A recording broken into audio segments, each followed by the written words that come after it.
Good evening, ladies and gentlemen, and welcome to this Thursday edition of USPBL Baseball here on the USPBL YouTube channel. Tonight, the Birmingham Bloomfield Beavers will take on the Utica Unicorns in this cross-conference rivalry. Hi, everybody. My name is Leo Ortel, and I'll be joined shortly by my broadcast partner, Rich Borland, to bring you the call here on Star Wars Night at Jimmy John's Field. With the All-Star Game and Home Run Derby in the books, it is go time for all teams in the USPBL as we approach the middle of July. It was a great weekend of all-star fun as the Eastern Division ran all over the Western Division with a 13-6 victory, as Pat Adams earned Player of the Game with his 4-hit, 3 RBI performance, and Jimmy Latona and Dan Elliott both went yard. Before the All-Star Game, Ross Haffey showed off his power against some of the top power hitters in the league, as Haffey was eventually crowned the 2019 USPBL Home Run Derby champion. Back into the regular season, things have gotten very interesting as far as the standings, as it is the closest it has been all season.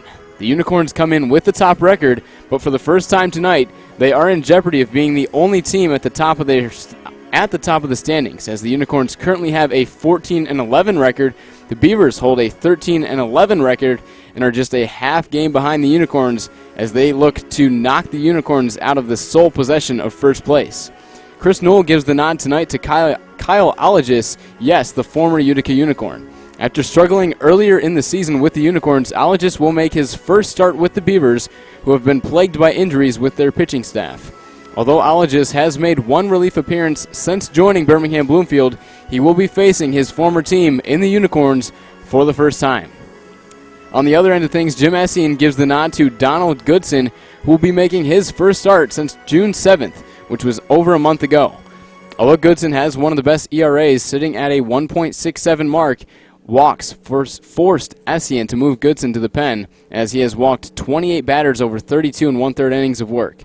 Goodson's longest start of the season, which lasted 7 innings, did come against the Birmingham Bloomfield Beavers back on May 24th, so it will be interesting to see if he can work late into the game by keeping his walk numbers down. Offensively, these two teams have had some of the top hitters in the league. The Beavers' 3-4 punch with Ross Haffey and Adam Gauthier have led the team for most of the season, as both are hitting well above 300, also with great power numbers. For the Unicorns, it has been Dan Elliott and Jimmy Latona leading the pack, as Elliott is hitting just under 300 and has picked up his power numbers lately as he is third in the league in home runs. Latona also holds the league lead with his 7 home runs. And now, before the national anthem gets underway, I'm going to send it over to Rich to talk more about tonight's starting pitching matchups and tonight's starting lineups. Rich? Yeah, appreciate it, Leo. Good one on tap tonight. First game of the weekend here on this great July night. I mean, you couldn't ask for better weather than what we have right here and now. About 80 degrees or so, perfectly sunny as it's Star Wars Night, Thirsty Thursday at the ballpark, so hope everybody came out thirsty for this one. As, yes, Goodson and Allegis, former teammates on Utica, getting the starts tonight here against each other. Allegis, like we mentioned, in his first start as a Birmingham Bloomfield Beaver. So far this season, though, a 6.60 ERA through 9 total outings, 5 of them being starts. He's got a 2-2 record through 30 innings pitched. He's allowed 22 earned runs on 35 hits, but polar opposite to Don Goodson, he's got a lot better strikeout to walk ratio, 22 strikeouts to 13 walks on the season for Allegis. He's got a 4-seam fastball, a slider, a 2-seam fastball, changeup, and a curveball. As on the other end of it for Goodson, he's got a 4-seam fastball, a 2-seam fastball, a curveball, and a changeup. Overall, though, I'm excited to see what Allegis can do against his former team here, as he obviously knows the guys that he's going to be pitching against today more than a normal day. So a very, very cool story to see him go off against his former team. But as we look into the starting lineups, let's go with them, leading off with the visiting Birmingham Bloomfield Beavers.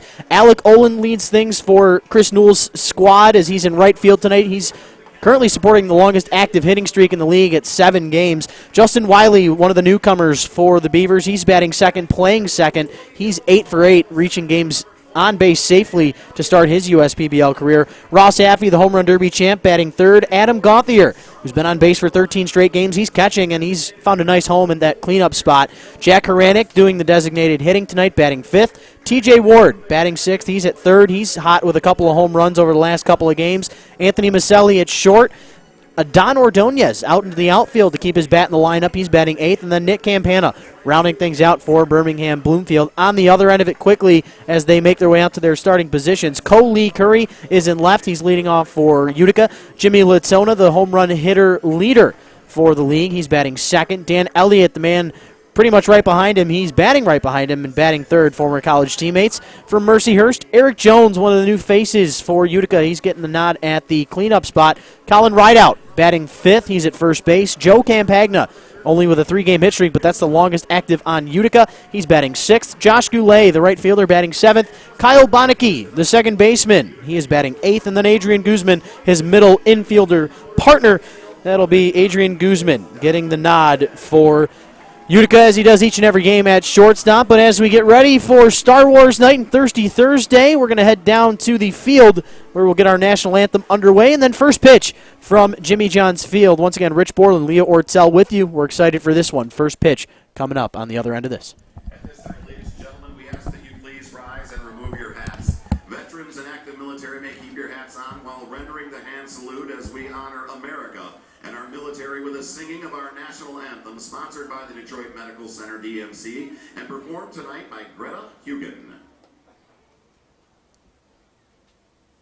Oh, say, can you see by the dawn's early light what so proudly held at the twilight's last gleam, whose broad stripes and bright stars through the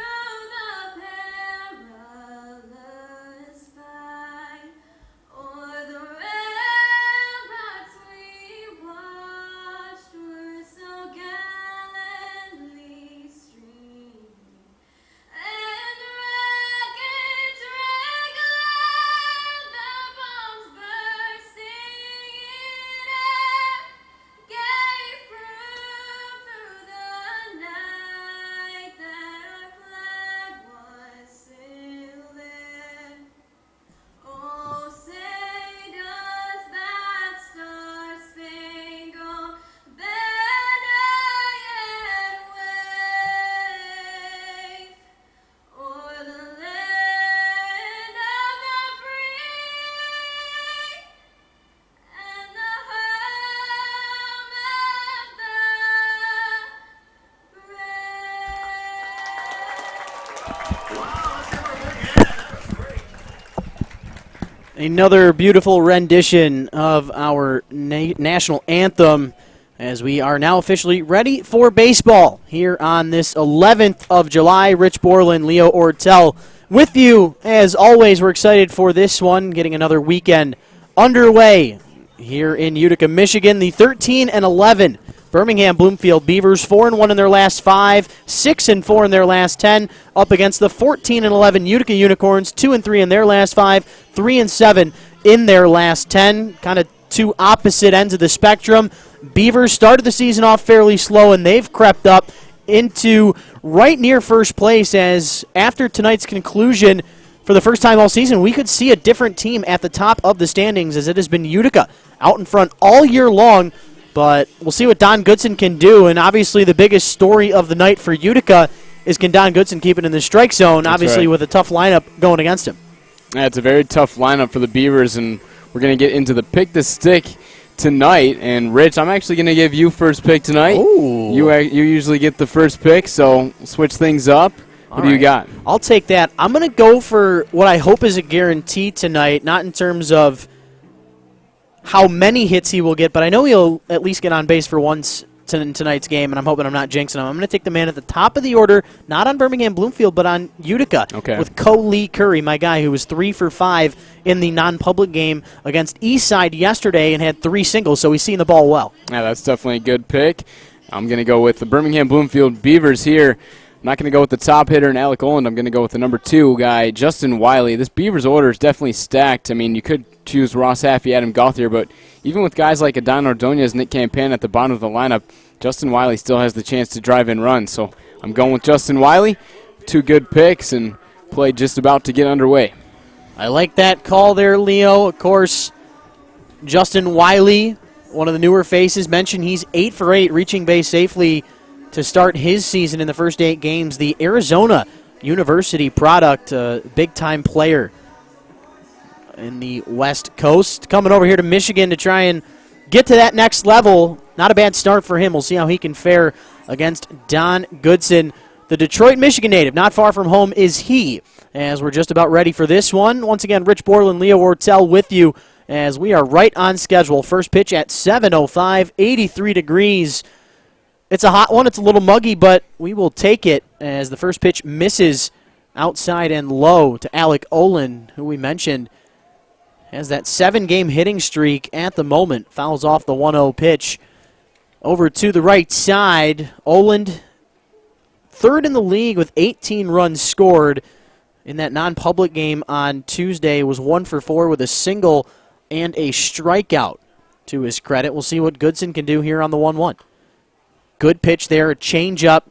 Goodson, even though he doesn't throw a lot of balls in the strike zone, you know he's got one of the fastest in the league.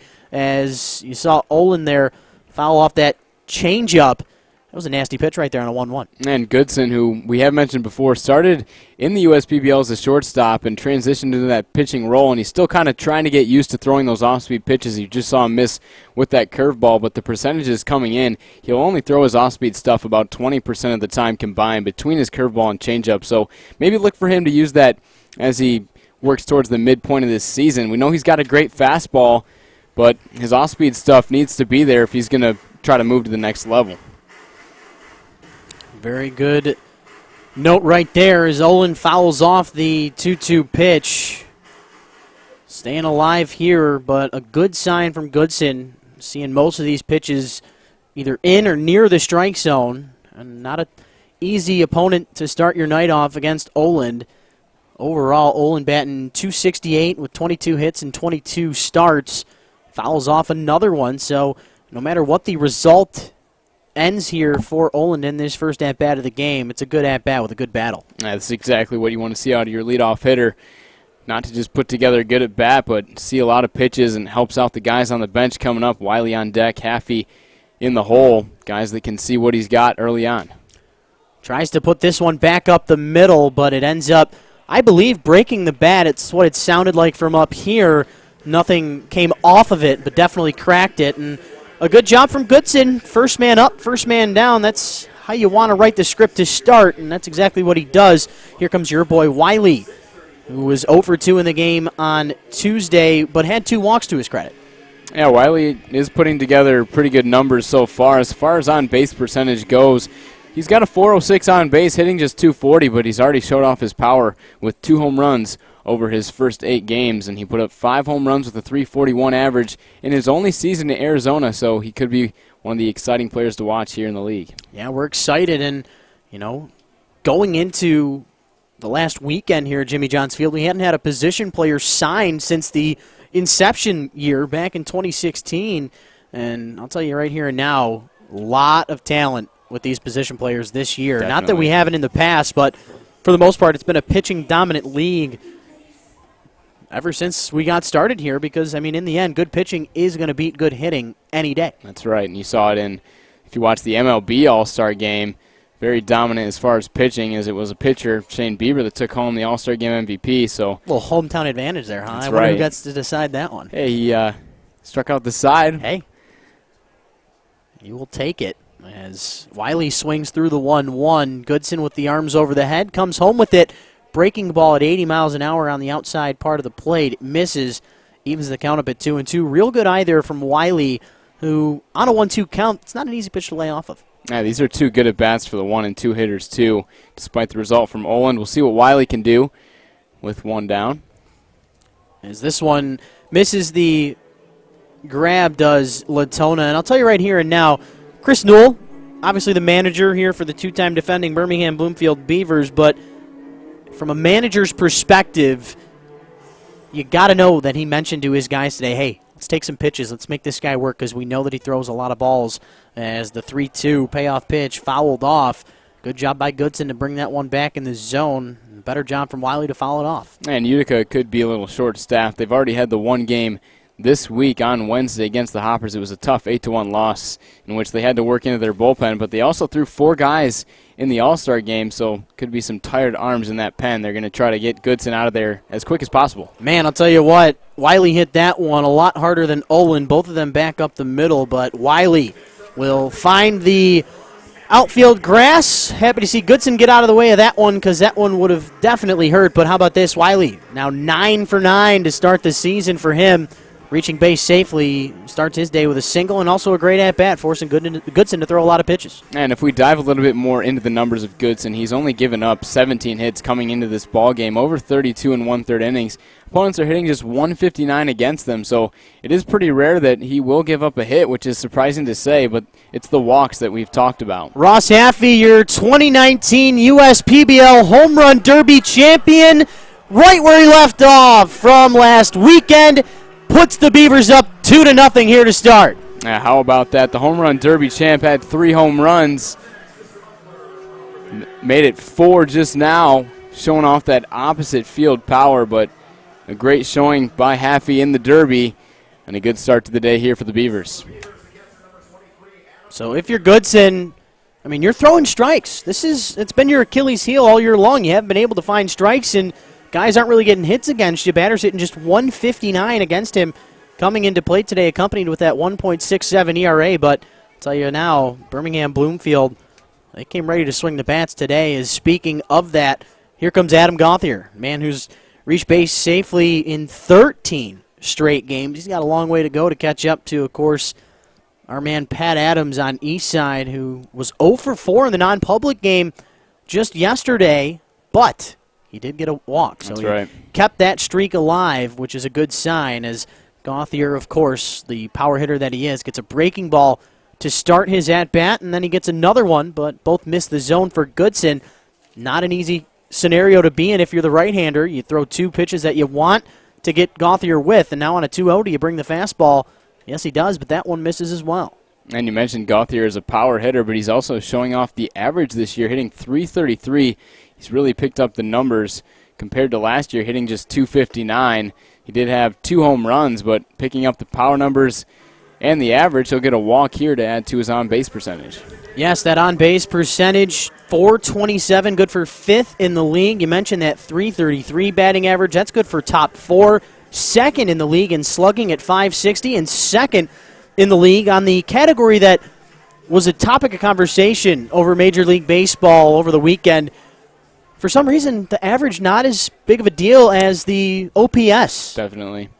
Yeah. It's all about the home runs and the walks. Exactly, about the power, the doubles, extra base hits is kind of what it's become. It's become a game of home runs and strikeouts, and we're kind of seeing signs of it here in the USPBL. Seems like the home run numbers are definitely up. Guys like Adam Gauthier, Jimmy Latona, Dan Elliott, Ross Haffey, guys we talked about that have kind of been really good power combos for both these teams. They are the prime example of what you want in an MLB player in today's day and age. As Haranek standing in, he the only batter in this lineup today that did not participate offensively in the game on Tuesday in that non-public loss to Westside when they lost 7-1 on the 9th, but he did have an inning of work on the mound. Haranek's now appeared in 3 games this season. He's only given up the 1 earned run in 4 innings, and we didn't really see Haranek in the lineup last week. We weren't really sure if he was dealing with some type of injury, but Haranek did make a couple of relief appearances the past couple of weeks, and it's good to see him back in this dangerous lineup here in the 5 spot. Fitting in there nicely. We'll see what he does on the 1-2. Chases the pitch. That was only 84, but it was upstairs, and Haranek will be victim number 1 on the day via the strikeout, but out number 2 here in this top of the 1st, and won't be an easy 3rd out as TJ Ward standing in. How about this? On Tuesday, was batting in the 7th spot, 2 for 3 with a home run and a double, and also had a walk to his credit. He's moved into the top 7 in the league. He's got 26 hits and also had a multi-home run week last week, but unfortunately for his sake, Pat Adams just simply cannot get out, and that's why he was the USPBL Player of the Week, of course, MVP of the All-Star game as he looks at a breaking ball down 0-1 the count does Ward. looks at a second consecutive one, but this one misses upstairs. Yeah, Ward's kind of put together a pretty quiet, good season. He was an all-star. He's hitting .274, 3 home runs. He was 1 for 4 in that all-star game. But you mentioned the 2 hits he had in that non-public contest on Tuesday. As a team, the Beavers had just 5, 2 of them coming from Ward. So it was a tough offensive day as they took that 7-1 loss against the Mammoths. Really one of the toughest losses they've had as of late. They really haven't had very many losses. They've put together a good win total in their last 10. So this pitch in the dirt, great job there from the veteran Latona. Keeps the count at 2-2 from Goodson. Runner on second is Gauthier, the open bag at first, but you're doing everything in your power to retire Ward here. Maselli, the batter on deck, one of another new faces here for Birmingham Bloomfield. Ward with a gnarly foul ball, and it got one of those lower parts of one of his legs, and respectfully, Latona going to take his time going back out to the mound. And I love the Beavers' approach so far. They're working their way deep into counts here, and even when they're getting behind 2 strikes, they're still swinging the bat, trying to foul off pitches and wait for Goodson to make a mistake, just like he did to Ross Haffey. So we've already seen a couple of guys put together good at bats here. Oland and Wiley to lead it off, and Haranek struck out as the last batter, but Ward is putting together a good at bat right here. The 2-2, it's a fastball at 94. He's getting up there, but in the end, it doesn't matter how hard you throw if you can't hit the zone, as that one definitely a wild pitch. Second one of the day for the starter Goodson, and that's exactly how Gauthier has gone from first to third. And that's really been the story here for Goodson this season. He only has the 20 strikeouts to 28 walks coming in with 7 wild pitches and 2 hit by pitches, and that'll be the second walk now of the inning for Goodson. We had a 4-pitch walk, and now on a full count. When you see a walk right there, on full counts this year coming into play today, Goodson's thrown 13 balls to just 8 strikes, and batters are 2 for 6 against him on the full count.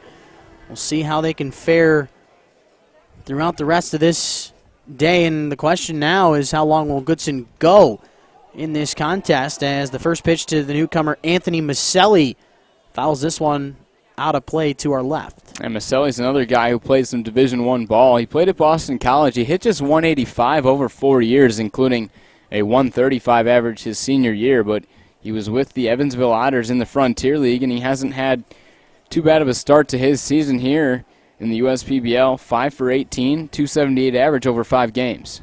6 runs scored already as well. 4 RBIs driven in. A guy who has been able to produce at the right time is this one. In the dirt, it gets past Latona. If Goodson can get to the plate, we can have a tag, but not in time is Gauthier with a great jump on third, and on 3 different wild pitches, Gauthier gets around the bases after the walk. That's going to hurt the FIP. Yeah, definitely. That's tough there for Goodson. Just doesn't seem to have the control in this start. 1-2 count to Maselli, and that puts the runner T.J. Ward in scoring position now, so a single could score him to make it a 4-0 game. Count remains 1-2 on Maselli as this ground ball hit to the left side over to the shortstop. Guzman makes the play. The 6-3 putout is recorded, and Maselli is retired, but not before Birmingham Bloomfield gets 3 runs on, count 'em, 2 hits. We head to the home half of the first. You're watching the USPBL YouTube channel.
Welcome back, everybody, into the home half of the first. Rich Borland, Leo Ortel with you as the Unicorns looking to start their night offensively with a couple of runs in this inning to try and catch up to what Birmingham Bloomfield just put together. If you're joining us a little late, Birmingham Bloomfield, 3 runs on 2 hits and also 2 walks that Don Goodson stranded out there as Curry, my pick, the stick contestant, who was 3 for 5 with 3 singles in the contest yesterday in the non-public, starts the day off on the first pitch with a liner back up the middle, 1 for 1 with a single. How about that, Mr. Ortel? Curry was the player of the week back in week number 8 just a couple of weeks ago, and looking to put another multi-hit game together, but both of our pick the sticks here, 1 for 1 with the single to center, so good starts here.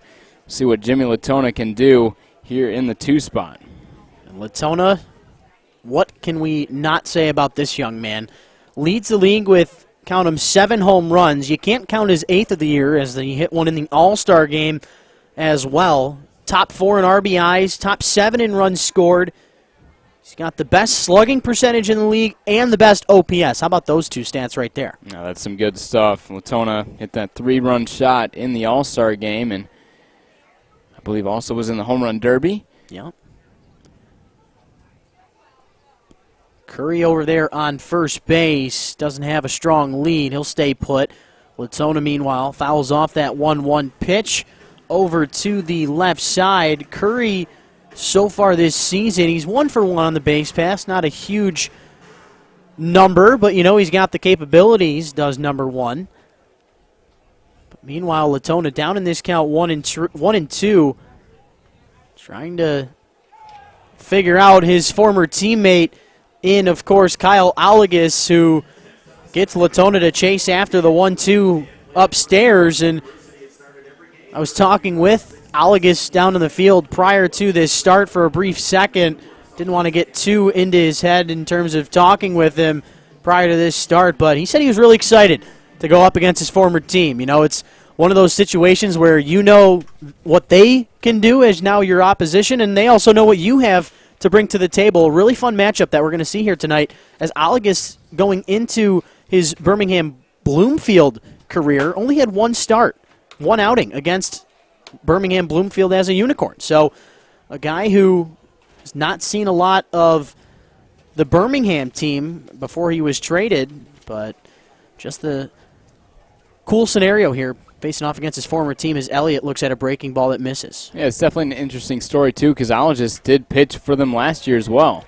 As this one, into right field it goes, out to Alec Oland, as that'll be the second single of the inning for the Unicorns, as Elliott continues to stroke the bat really well, as he's got .863 OPS, which is good for top 7.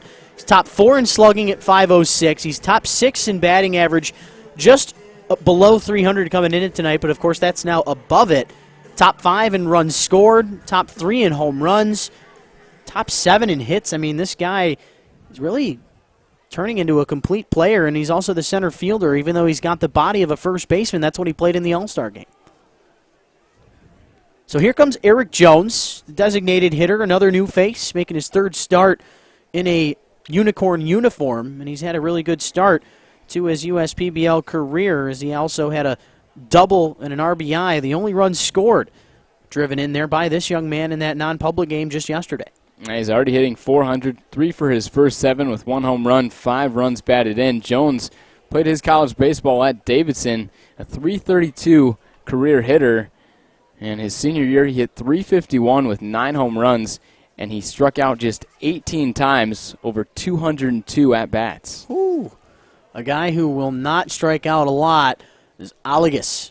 Slider on the 1-1. Looked like it missed upstairs at 80 miles an hour, but it was darn close. And this is the point of the game where you see that shadow in between pitcher's mound covering the entire circle around home plate. Not an easy thing for batters to face off against, as the 2-1 fouled off and out of play. And, I mean, it's not an easy thing to hit a baseball to start, but when it starts off in the sunlight and then goes into the shade, I mean, yeah, what more can you ask for? Yeah, some of the most difficult conditions, and it's even tough for the fielders out there, too, not only just as the hitter, so it makes it a little bit more difficult on everybody.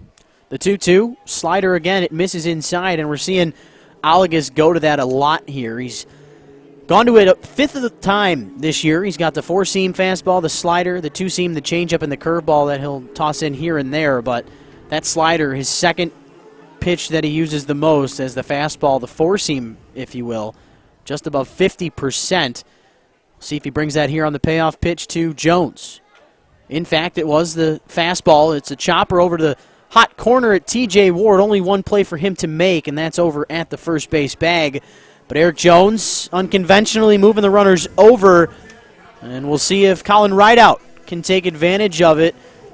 Top 10 in hits on the year. He's got 24 of them, but a really good opportunity here with a couple of unicorns in scoring position. And Alagas, who we know is a strike thrower, he's only walked 13 batters over 30 innings, facing off against Rideout, who doesn't take many walks. You know he's going to be a guy that's going to put the ball in play. He's got just 3 walks in 92 at-bats. He's hitting .261. His on-base percentage is not much higher than that. So look for Rideout to swing the bat here. He's going to try to drive in a pair of runs. Good eye to start the at-bat as that fastball misses away. Rideout so far this season, yes, .261 average, just 24 hits in 24 games, 11 runs scored. Not a lot of extra base power to his game, just 3 of his 24 hits there for extra bases. Open bag on first as Alagas gets the strike to even the count up at 1-1 as he squints in for the sign from Gauthier, who sets up just a little bit on the outside part of the plate. As that one misses up and away, it's now 2-1 on the first baseman. Mentioned Star Wars night at the ballpark to start the weekend. Also another Thirsty Thursday here at Jimmy John's Field. Darth Vader in the house, and boy is he tall, as the 2-1 to Rideout misses up and away again. So if you're Alagas here, obviously you have first base open, but that's never the goal to walk anybody unless it's on 4 straight and it's conventional, as we are ready now for the 3-1. The leg kick, the push. Fastball at 89, fouled off and into the netting. Did not mention it in the top half of the inning of the first. We'll mention it in the top half of the second. But here defensively for Birmingham Bloomfield, Ordonez in left, Campana in center, Oland in right, Ward at third, Maselli and Wiley up the middle, Haffey over at first, your home run derby champ, already 1 for 1 with the home run tonight. The pitch to Rideout over to the left side of the infield. Anthony Maselli throws this one a little off the bag, but what can't Ross Haffey do? Stretches over to the right, keeps the foot on the bag, and helps out his new teammate Kyle Alagas get out of that first without any runs scored. Does allow the 2 hits, but Beavers out in front by 3. We head to the second. You're watching the USPBL YouTube channel.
We welcome everybody back into the booth as we're through inning number 1 here on this 11th of July. But as everyone that we're going to talk to here, we just found out ourselves, the USPBL having its 32nd player getting picked up by a major league organization.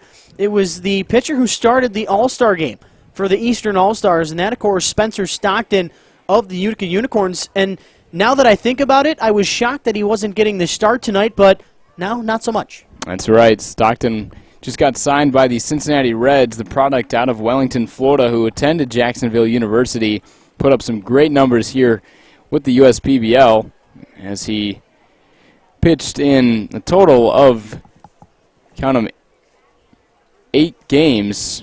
Had 7 starts, 45 innings pitched, gave up 38 hits, just 13 earned runs, and a great walk to strikeout ratio, 10 walks to 46 Ks. Opponents hit just 221 against him.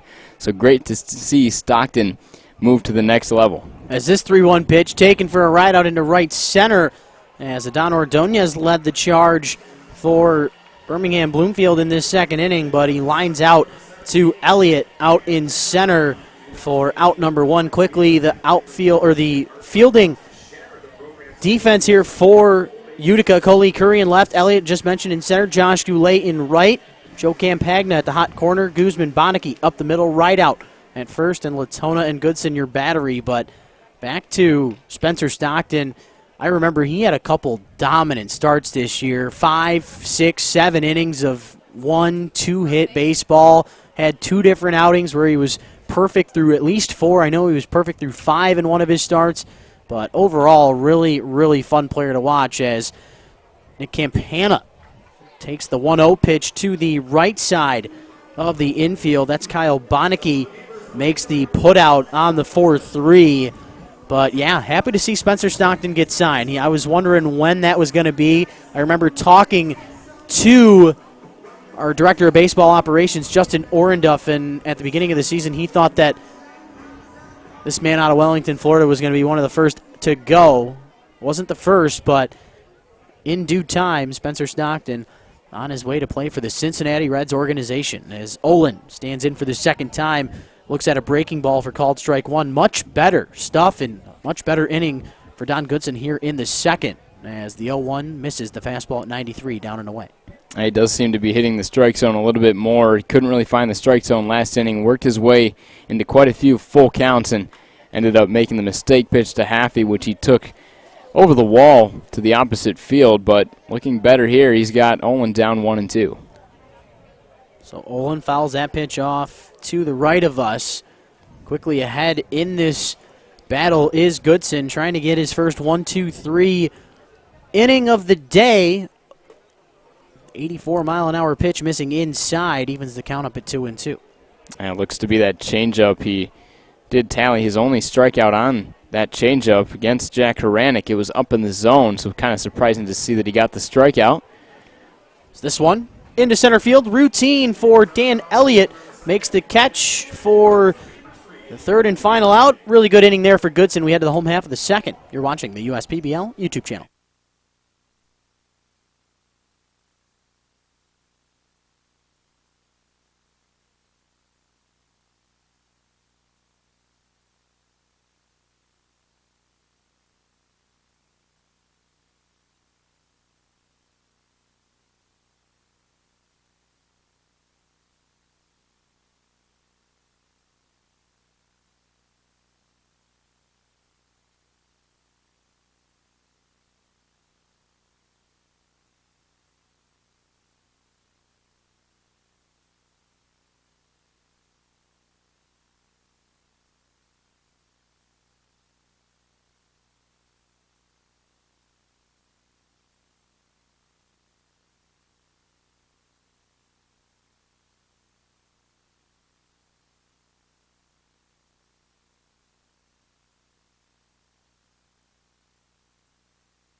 We are through an inning and a half here on this one. Kyle Alagus with his second inning of work against his former team.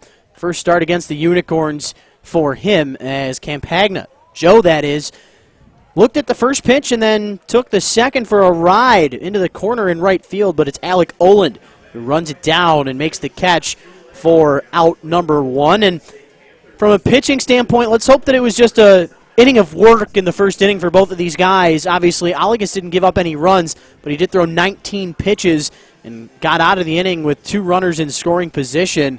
So we'll see how he fares this second time around. As first pitch called strike 1, but Gauthier could not hold on to that pitch, and either way it's going to be called as Alagus looking sharp to start this frame. Goulet looking at that pitch as well, quickly down 0-2 on the slider. And the thing about Alagus, if he can get that slider to work exactly how he wants it to, his entire game will change. As obviously the fastball he can put where he wants it for the most part. As you see it happen right there, not messing around with the right fielder Goulet. 3 pitches, 2 looks and a swing, and he's out of there, and quickly 2 outs for Alagus. Yeah, that slider's kind of a setup pitch for him, as the fastball is really his bread and butter when it comes to strikeouts. He came in with 22 strikeouts, 15 of them coming on that four-seam fastball, and just 6 of them coming between the slider and changeup, the off-speed combo. So that fastball is definitely his put-away pitch, and he is using it effectively in this one so far. 2 Ks through 1 2/3. Here comes Bonneke now. Looks at ball 1 to begin the at-bat. The 1-0 pitch into right field. Alagus leaves the changeup up as Bonneke takes it for a nice liner. Shallow there to Olin, but keeps the inning alive for the most part. Now we'll see what Guzman can do about it. He 0 for 4 in the non-public game yesterday in the 8-1 loss to Eastside. Guzman did also appear in the All-Star game last week, 1 for 1 with an RBI and a run scored. The batting average has dipped a little bit. He is hitting .256 now, but does have 2 home runs and 11 RBIs. He was hitting around the 300 mark for a while after kind of starting off the season slow, but decent bat here in the Unicorns lineup. A friendly hop over to Anthony Maselli. 1 shortstop grounds out into another, and we're through 2 here in this one. Beavers out in front by 3. Same score at the end of 2 as we had at the end of 1. You're watching the USPBL YouTube channel.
Through 2 at Jimmy John's Field here on the 11th of July, 7-11 day. Don Goodson out there for his 3rd inning of work. 45 pitches, though, through 2. and just 23 of them for strikes, one more than the balls he threw. That was a better inning for him in the second, as he did send the Beavers down 1-2-3, so he'll look to do it again here, but it's going to be tough against Wiley Haffey and Gauthier. Wiley already 1 for 1 with that single to center field on the 3-2 count his first time up. So quickly, Wiley down 0-2, but we saw his battle in that first plate appearance tonight. 7 pitches, and it led into that single back up the middle like you mentioned, Leo, as a good eye there on the 0-2 pitch. Trying to keep his night perfect to start his evening. A man who's now 9 for 9 to start his season, reaching base safely. Goodson, though, nice pitch on the 1-2. Not only was it inside, but it was that slow breaking ball, and you saw Wiley well out in front of it. Maybe they were trying to set something up for a pitch outside here, but either way, a good pitch from Goodson. And we saw Ologist do it last inning as he went with his four-seam fastball at 91, then came back with the slider. Goodson's got a little bit more velocity as that fastball before that curveball came in at 96. Don't know if you saw that on the gun. I mean, he's got the control. He's got the velocity, but the control is what he needs to work on. And you saw the fastball miss outside. He goes back to the off-speed pitch. He's got a lot of options here, but Goodson doesn't rack up a lot of strikeouts. We'll see if he can do so right here. It just goes to show you how much of a mental game baseball really is, because we have two different versions of Don Goodson. There's some at-bats where he looks like he's one of the best in the league, and then there's other moments where it's like, okay. Definitely, yeah. So, I mean, if we can get a little bit more of the great Don Goodson, and we are going to be in store for a really fun rest of the year. And look at that, strikeout number 2 on the night as he gets strikeout number 1 of the inning. We'll see what he can do against Haffey, who definitely got the better of him in the last at-bat. The 2-run homer. Can't forget the most important part of it. It was on the first pitch as well. And it was to the opposite field. Haffey now with 4 home runs, the home run derby champ. Really showed off those power numbers. Also comes in hitting .317 with a .446 on-base percentage. Haffey also has 13 walks and 4 doubles. He's just really putting up numbers that you can't beat. So he looks at ball 1 to begin this at-bat. Got to be careful on the 1-0 if you're Goodson. Decides to drop in the 81-mile-an-hour bender that misses low. So you really got to be careful now. You don't want to throw a fastball anywhere close to the heart of the plate, the 2-0. So that one, a fastball, but yes, away from Haffey, and he was ready to go. It looked like he was swinging before that pitch was thrown, as the count now 2-1 on the right-hander. That pitch, not sure where that one missed, looked good. Maybe the shadows fooled more than me. I'm not sure if Latona was actually set up on the inside part of the plate for that. That could have been part of the reason why Nick Wallace, our home plate umpire, did not call that one, but definitely looked like it was in the strike zone. But seems to be under control with the fastball a little bit more here. He's really trying to keep that ball down. He's thrown the one good fastball on the outside corner that got Haffey swinging, and that's where he's got to be able to throw it if it's going to be effective. The payoff pitch to Haffey in the dirt, and Haffey will work the one-out walk. And I mentioned coming into play today, Goodson just not able to get it done in full counts. 13 balls to 8 strikes coming into play today. And so far tonight, taking a look, the first full count was to Wiley in the first inning when he, of course, hit that single. T.J. Ward worked a walk on a full count. And then here with Haffey, the walk on the full count as well. So you have a single and 2 walks on full counts in this game. Not an ideal spot for Goodson. Is Gauthier with a big swing, a big fly, but it goes right into the glove of Elliott. Barely had to make a move, and that's good enough for out number 2. And we really didn't talk about it, but Goodson also pitched in that All-Star game last week. And he threw 1 inning, giving up just 1 hit, 2 earned runs, but he walked 4 batters and did not strike out any. It's the walks. We keep talking about it for Goodson, and he's already walked now 3 batters in under 3 innings. I mean, he's got to find that control, but it's kind of a learning curve for Goodson. Still kind of trying to transition into that pitcher role. I mean, he started off the season as a starting pitcher, was used as a reliever, and now he's trying to find it back once again as a starter.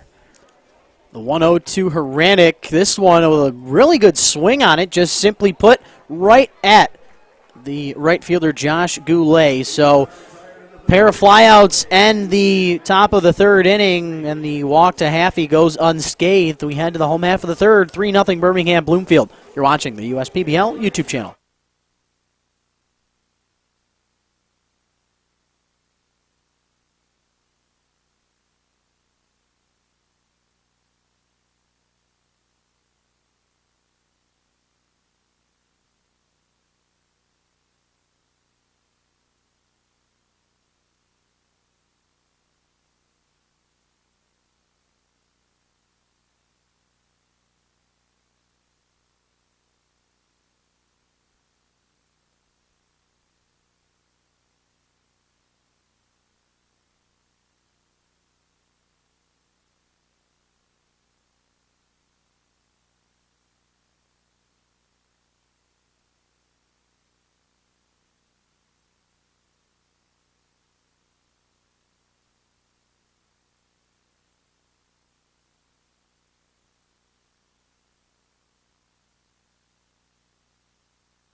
Lee Curry coming up to the plate to start the inning for Utica, the Jackson, Tennessee product. Looks at ball one to begin his second plate appearance of the night. Started it off with a single in the home half of the first, and it was on the first pitch that he saw as Allegas will drill Lee, who is not all too thrilled with that one, but obviously Allegas was not trying to do so, more of a trying to hold in the anger physically, and we're just hoping Lee's all right as he kind of limps his way over that first base bag. And Allegas has hit quite a few batters this year. That's now his fifth, and he does have a couple of wild pitches as well. So the walk numbers really aren't that high for Allegas, but he will tend from time to time to hit a batter. So not a rare sight there, and a good start to the inning here for the Unicorns, who are trying to find their way onto the scoreboard. Not a bad start. Leadoff man on for the second time in 3 tries as Latona looks at called strike one to begin this at-bat on this Thursday Star Wars night. 0 for 1 with the swing and miss strikeout on 4 pitches in that first inning. In on the hands, a good 89-mile-an-hour fastball to Latona there. And that's one thing that I was talking with Allegas about. You want to stay away from Elliott, and you want to keep things in on Latona in terms of trying to keep them from staying in the ballpark, as Lee Curry remains over there at first base, but Latona down 0-2, trying to avoid strikeout number 2 as Allegas shakes off Gauthier a pair of times. The kick, the push, fastball upstairs at 91, but it's high enough to not have the good part of the bat be put on the baseball, and Ordonez underneath it to make the catch for out number 1. Maybe that one was hung a little bit more than he wanted, but it looked like Latona was fishing for something off speed. Either way, good pitch leads to out number 1, and can't say too many times that you've retired Latona 2 times in a row Elliott, who had the single in the first. See if Algis can retire him his second time around. Will not be easy. Elliott has been on a tear pretty much after the first couple of weekends. He was struggling to start the year, but he has been tremendous as home plate umpire Nick Wallace lets that slider miss. Look good from up here, but Elliott, given the benefit of the doubt, the 1-0 pitch, that one an easy call. I could have made that one, as that one nowhere close. That one misses outside, now 2-0. And that's that changeup. It has some good action on it, but Al just can't seem to get the feel for it. It's the pitch that he throws the least amount of the time, but he is mixing in that off-speed stuff a little bit more the second time around the order. So now it's 3-0 on Elliott. This one missing inside. And if I'm the big fella, I would take at least one here. The way Algis is pitching in this at-bat, got to let at least one more go by and won't have to make that decision as Elliott will work the walk on 4 straight pitches, reaches base safely for this second consecutive time in this one. And it's all on Algis right now for the base runners on, the hit by pitch and now the walk. And the Unicorns are putting together some pretty good at-bats. Eric Jones put together a pretty good one his first time around. Worked his way into a full count, ended up grounding out to third, but in a bigger spot here with 2 men on. It's Curry on second. And then Elliott on first after his walk, so we'll see what Jones can do, but he's had a good start to his season so far. So Jones with a healthy hack there. He was thinking about driving in a couple, maybe tie this ball game up, but nothing doing on that pitch. And the thing about this situation right here, Leo, is we could have two polar opposite end of the spectrums where you could see Jones tie this game up with one swing of the bat, but you could also see Algis get out of this jam with one pitch and get a ground ball that could work into 2. So plenty of opportunity here for both sides as Algis is desperately trying to keep Utica with the goose egg on the scoreboard. And Algis has been in some jams already. There's already been 3 runners left on base for the Unicorns, 2 in the first inning and 1 in the second. The good thing is Algis is limiting extra base hits. He's given up just singles in this game, but now with the hit by pitch and the walk, the control doesn't seem to be there here in the third. So he'll try to find the strike zone here on the 2-1. Jones, great power numbers at Davidson with 9 his senior year. This one going to drive in at least one. Lee around in third, headed for home. Elliott over there to the third base bag. He'll come in standing up. And everybody moving on up. Curry comes in to score run number 1 for Utica as Jones finding himself as maybe a household name for Utica as they try to remain out in front in the first place position, as we could see that change for the first time all season. Yeah, Jones has played in just 2 games, so this is now his 3rd, and that's already his 6th RBI, so he's driving in an average of 2 runs a game, proven to be one of the best bats in this Unicorns lineup. Yeah, he's definitely found himself a home in that cleanup role as the fastball at 88 misses inside to Rideout, who worked the count full in that first inning, but ended the frame when he grounded out to Maselli at shortstop. Maselli's hoping to get another one from number 10 here and get out of another frame. The 1-0. A big shot down the left field line, but it's going to go into the bullpen down in left. Good try there from Rideout, just a little bit behind that pitch. And Rideout was in a full count back in the first inning with 2 men on. He grounded out to the shortstop, Maselli. So it was a good at-bat for him, and we don't usually see Rideout work his way into 3-ball counts, as he has just the 3 walks in 92 at-bats, and Algis is doing a good job getting ahead of him here. Gets that slider to go right on the outside corner.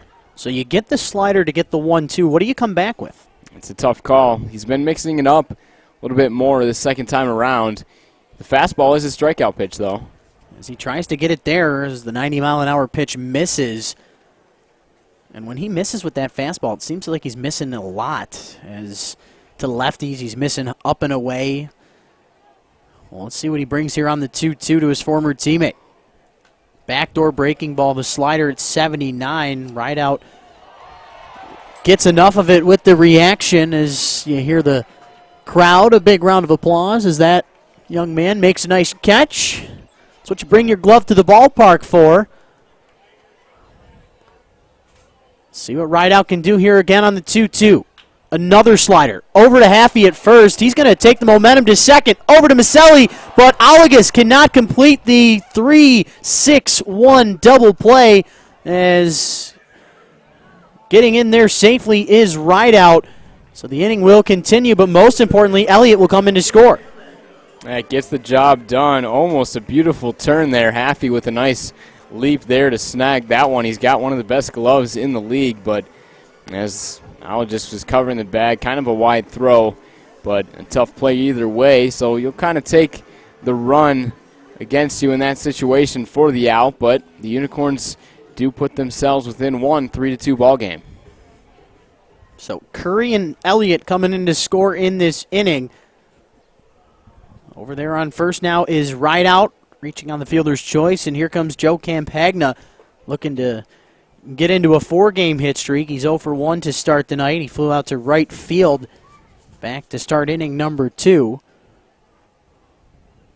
The 1-0, this one right down Broadway, fouled off at 92, and Campagna evens this count up at 1-1. Mentioned he was 1 for 4 with a single and 2 strikeouts in the game yesterday in the non-public affair. That was against Eastside, who gave a good one to Utica with that 8-1 victory. The 1-1 pitch here is going to get fouled off, and it's going to turn into another souvenir. Compared to the last one, that sounded like it maybe wasn't a catch this time around. And Campagna, who kind of had a slow start to his season, has picked it up. He's got 2 home runs, batting .296, and get this, a .424 on base percentage. So he's been getting on base, producing for his team as he just joined the team a couple of weeks ago. And look at that.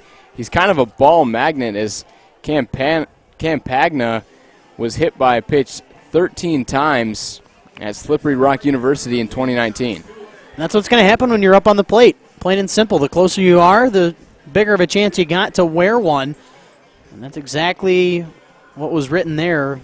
Second hit by pitch of the inning for Alagas, and now another runner into scoring position in Rideout. Let's see what Goulet can do, who was a strikeout victim against Alagas just an inning ago, as Chris Newell going to go out there and talk with his new starter.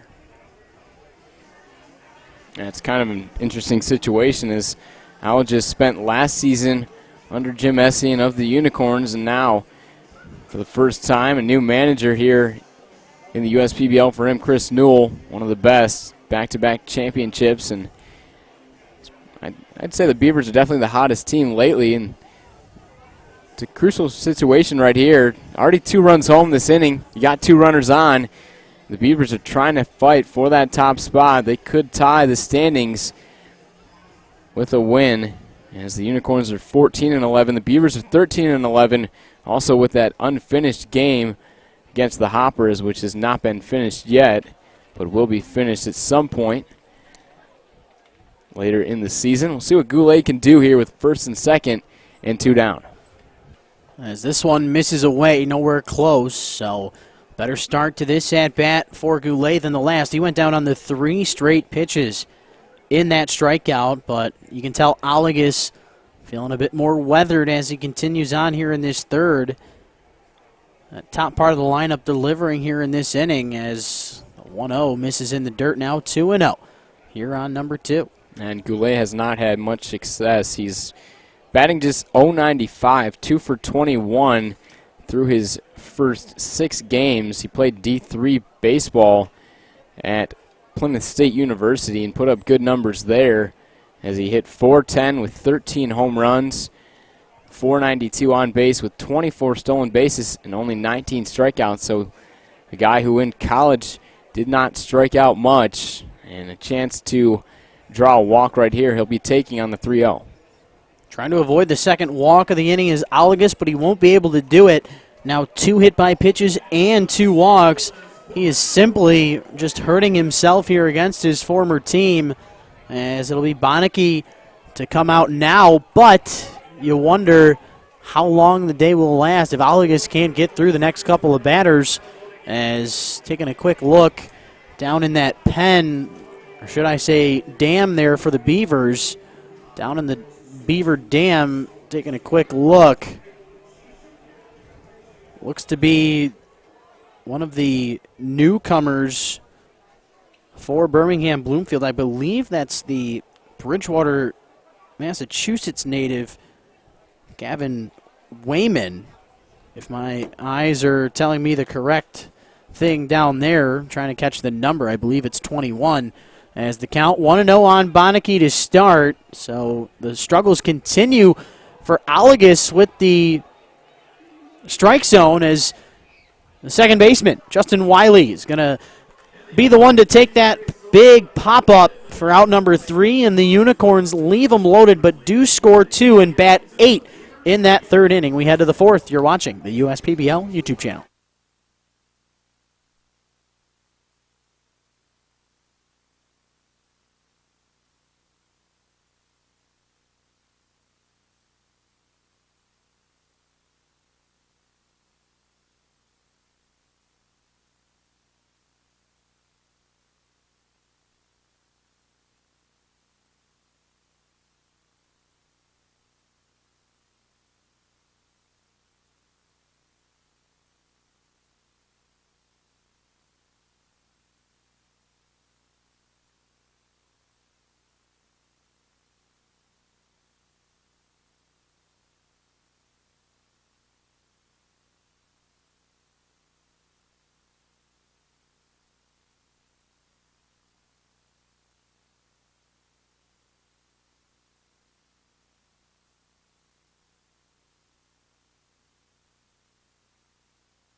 The Unicorns get 2 runs on just 1 hit in the home half of the third when they get 8 up to the plate. Everybody but Adrian Guzman saw Kyle Alagus in that inning. And speak of the devil, a ground ball hit right to him as he will retire TJ Ward for out number 1. Good start for Goodson here in this fourth inning, who had 33 pitches through 1, just 45 pitches through 2, and then up to 60 through 3. So a really good second inning for Goodson, and we'll see if he can do the same here in this top of the fourth frame. And now with his team giving him some run support, just a 1-run game, he really got to lock in and not allow the Beavers to get him on, get him over, and get him in, as Maselli, one of the new faces in the USPBL, fouls off the 91-mile-an-hour pitch to the netting. And it wasn't too bad of a third inning either for Goodson. He did have the walk, but it did come on a 3-2 count to probably the best hitter in this lineup, Ross Haffey. So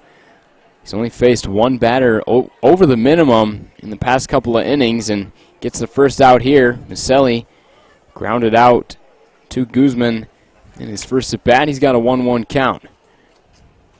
The 1-1 just missing on that outside part of the plate. That 91-mile-an-hour pitch looked darn good, but home plate umpire Nick Wallace right on top of it. As the wind starts to blow in and towards the right, Maselli, the 2-1, ready for it. A breaking ball must have dropped off just a hair late on that pitch. And we talk a lot about numbers for guys in college. Maselli maybe wants to put his numbers behind him, hitting just 185 in 4 years. But he's had a better start here in the USPBL.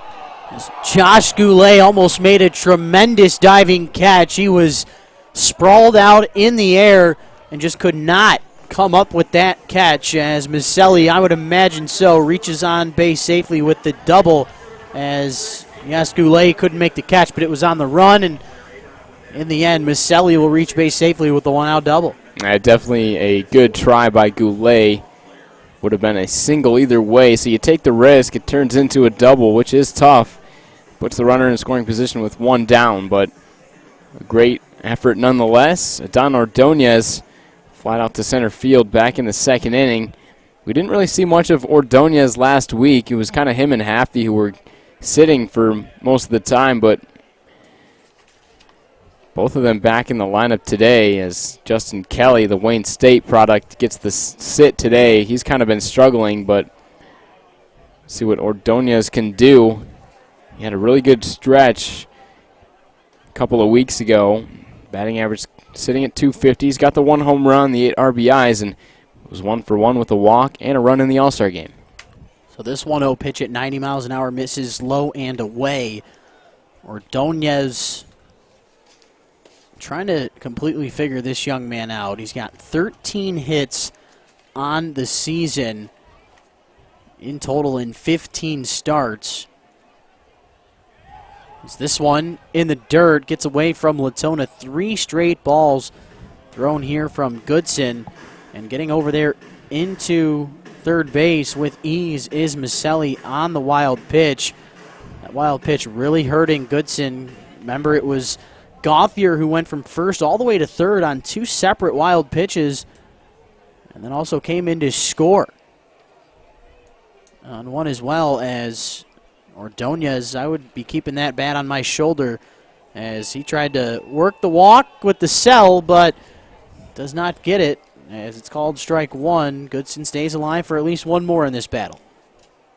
And Ordonez has been an on-base machine, hitting 250, but has the 371 on-base percentage. He's been hit 3 times and has walked 7 times. This one into center field. Elliott tries to fool the runner on third, Maselli, and instead he ends up almost making a miscue as Ordonez delivers with 1 out. The run comes in to score, drives in the RBI as our good buddy JJ, the field general, out there doing his due diligence, getting those baseball bats out of the way as our bat dog. Campana, meanwhile, standing in 0 for 1 with a ground out to second base. And that's where the play by Goulet comes back. Kind of a risk that he took that ended up putting Maselli on second. But either way, Goodson, who is struggling with his controls, he deals in that first pitch ball, missing way upstairs at 93. You saw him work behind Ordonez. He had the favorable 3-1 hitters count, and he was looking for that one pitch and got it, and that's just how it goes. Goodson with the breaking ball on the 1-0 pitch. Like the ideas, the fastball obviously not doing everything he wants it to. Chris Newell giving a couple of signs. Wouldn't be surprised to maybe see a little hit and run action here. No go there for the base runner, though, and Campana no go at the plate either. So nothing doing for Birmingham Bloomfield. Is got to be ready to pull the string now if you're Campana. Look at that. A try from the base runner, Ordonez. He tries to pull a quick one on Goodson as he will get taken out via the pickoff. And I don't think Goodson had any idea. That had to have been some type of communication from Rideout. A good job there verbally from him to retire Ordonez via the 1-3 put out for round number 2. And Ordonez was 0 for 3 on stolen base attempts. Looks like he was just trying to get the stolen base there. Maybe not a hit and run, but it does not pay off. The base runner is erased. Campana fouls one off on the 1-2. So Campana will have to try and start this one up all over again. He had an unbelievable start to the season. He was the first 2019 USPBL Player of the Week. He's going to swing through this 1-2 pitch. He's actually going to get hit with the throw down the line from Latona. I know Campana had been hit by a good amount of pitches coming into play today, but he's going to get hit with that one down the line, and because of it, he's going to reach base safely. Shout out to the Evo Shield still covering that left elbow. So a tough scenario for Utica. You give up the double, the single. Ordonez gets out on the base pass. You weren't expecting to have that happen, and then ready to end the inning on the strikeout too, Campana, excuse me. But in the end, Latona hits him on the way down, so he will end up on base, and he's going to go right after it. Latona with the throw down to second, but Campana getting in there safely with the stolen base on this season for Campana, his second. He's now 2 for 3. Yeah, we're seeing the aggressive approach here from Chris Knoll. Obviously, it didn't pay off for Adano Ordonez, but it does pay off for Campana. Puts the runner in scoring position as the Beavers will look to tack on at least one more. Back to the top of this order we go. Oland already looks at a pair of pitches that misses the zone. And Oland, we mentioned, he's got that 7-game hitting streak on the line. He's 0 for 2 to start his night with a ground out to the pitcher and a fly out to center. So he's got the objective in as he's trying to take the ball back up the middle, but unable to be successful so far tonight. And looks like he's not going to get a hit in this at-bat. Is now the 3-0 to him. We'll see if Goodson can battle back in this at-bat. Can't do it there. That one misses up and away. It just missed that top right corner. But in the end, that will be counted walk number 4 of the day through 3 2/3. Yeah, obviously, the command is an issue for Goodson. We're not really seeing any movement, anybody throwing yet in that Utica pen. Looks like that might be Ty Hensley right now walking over. He's taking off that warm-up shirt, possibly.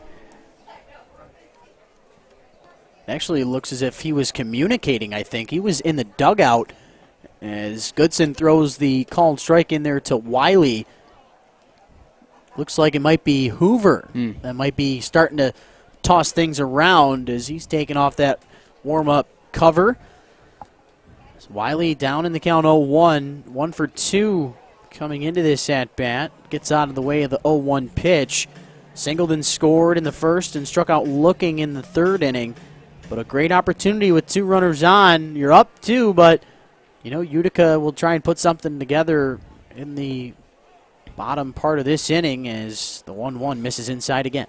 And Campana's getting a good secondary lead over there on second. Unicorns should try to keep him close, but either way, he will score on a single from second. He's got that type of speed. And I like this here from Wiley. Try and slow down any type of rhythm that Goodson might have had. As Campana with decent speed at the second base bag. Probably just a single will score him. But again, that conversation with the walks with Don Goodson, it's unfortunately going hand in hand. Trying to avoid walk number 5 of the night. Can he do it? Yes, he can, but it's a line shot into left.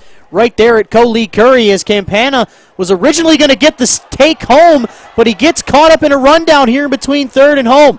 As it goes back and forth, Guzman with some speed will, in fact, get the job done as they get out of the inning. Not the way they'd like to, but they get a couple of outs on the base pass. Some base running blunders for Birmingham Bloomfield in the fourth. We head to the home half. You're watching the USPBL YouTube channel.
We head to the home half of the fourth inning. Rich Borland, Leo Ortel back with you. 4-2 your score. Through the first 3.5, it'll be the bottom and then the top due up for Utica, as Adrian Guzman, the only batter in the lineup that did not face Alagus in that third inning, stands in. He's 0 for 1 with a ground out to shortstop as he looks at 2 straight pitches that missed the zone. So Alagus, who's got 54 pitches through just the 3 innings, he was doing well through the first 2 frames. He had 27 through 2, and 17 of them were strikes. But coming into this inning, 54 pitches, now with 28 strikes and 26 balls, as the 2-1 to Guzman. Into center field it goes. Campana underneath it to make the catch for out number 1. Easy out there.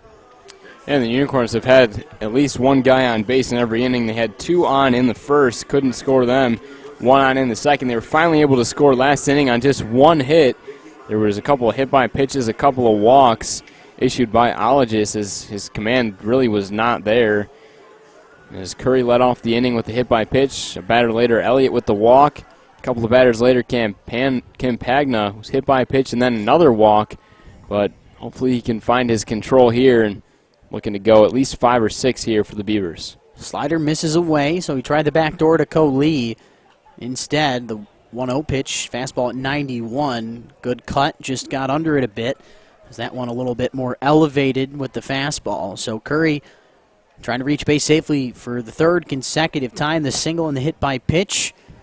So far, the 1-1 to him. Here it comes, and there it goes. It misses upstairs. Another good eye there from Lee. Mentioned he had a 3-hit ball game yesterday with the 3 singles against Eastside, but he was their bright spot. Him and Latona with multi-hit games. Nobody else able to do that yesterday as the 2-1. Fouled off there from Lee Curry. 5 of the 8 hits on Wednesday against the Hoppers were in the first 2 spots of the lineup. Curry had 3 and Latona had 2, so weren't able to spread out the hits enough to have a chance in that game. Hard hit ball over to the second baseman, Justin Wiley, who was playing a little bit back, makes the play and gets out number 2. Quickly 2 up and 2 down for Utica in this home half of the 4th. They still trail it by 2. Yeah, Alagus is looking to send down Utica 1-2-3 for the first time. He's already retired Latona twice via the strikeout and the flyout to left field. Be tough to retire him 3 times in a row, but it could be done. See if he can go 1-2-3, but Latona, one of the top hitters in the league. 7 home runs, 16 runs batted in, had that 3-run shot in the All-Star game and also participated in that home run derby. Yeah, 0 for 2 to start the day, something we don't say all too often for the All-Star. The 1-0 to him. There's that slider that, when it's on, it's devastating, and That's you right. saw it evident right there. It's a great slider and fastball combo. His 2 most used pitches. Fastball can top out at about 92 or 93. Usually sits around 91 to 92, but the combination with that slider can definitely be lethal. 1-1 pitch misses away, so a good eye there from Latona. Works the count ahead for the first time today as he was down on it, count on 1-2 when he struck out, and then down 0-2 when he flew out to left field just the inning ago, but back even now as he looks at called strike 2. And 93 on the gun, and it'll be interesting to see what he goes back to here. I mentioned before he has 15 out of his 22 strikeouts coming into this game via the fastball, and his 2 strikeouts tonight have also both been on fastballs. So he goes with the breaking ball on the 2-2. Latona recognized it late enough and gets it fouled off to the right, so he stays alive for at least one more.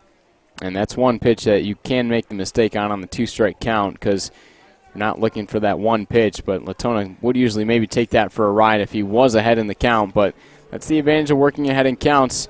But now a full count, you'd have to think, excuse me, that Alagus would go back to the fastball.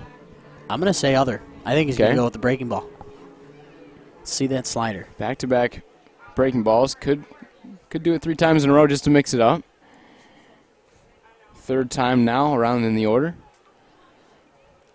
Against a guy like Latona, the last thing you want is to get beat on that fastball, but we'll see what he brings here on the payoff pitch. Can he get the 1-2-3 inning? No, he cannot, and that's another hit by pitch for him, 3rd in just the last 2 frames. And it was a breaking ball there. It was that slider, I believe, from Ologist. That one almost looking like a curveball, maybe a slur type there for Ologist, but another hit batter. Doesn't make it 1-2-3 this time, and now you got to deal with one of the top hitters in the league, Dan Elliott. We talked about the Unicorns 2-3 combo in the pregame. The Beavers have that good 3-4 combo with Haffey and Gauthier, but Latona and Elliott, a great 2-3 punch for Utica. Yeah, and it's funny, Latona up here in the 2 spot as your league leader in home runs. I don't get it, but at the same time I do, because you got a big brute gentleman right behind you in Elliott. That's right, and it gives Latona a few more at-bats. The Cubs kind of do a similar type of thing with Chris Bryant. One of their best hitters, he hits in the 2 spot. As Campana will take a little slippage in there in center field, but most likely the exact same result we would have seen, as Latona got a good jump on that pitch, and obviously with 2 outs, he was not slowing down as Elliott gets hit number 2 of the night, and he's perfect at the plate with 2 singles, a walk, and a run scored. Hey, great day for him. Now 1st and 3rd with 2 down as Chris Newell trots out to the mound. We did see some action in that Beavers pen. There's action as well in the Unicorns pen, as we saw Chevis Hoover throwing in. We also see another right-hander now getting loose, but see if Newell is going to make the switch. Not sure if he will.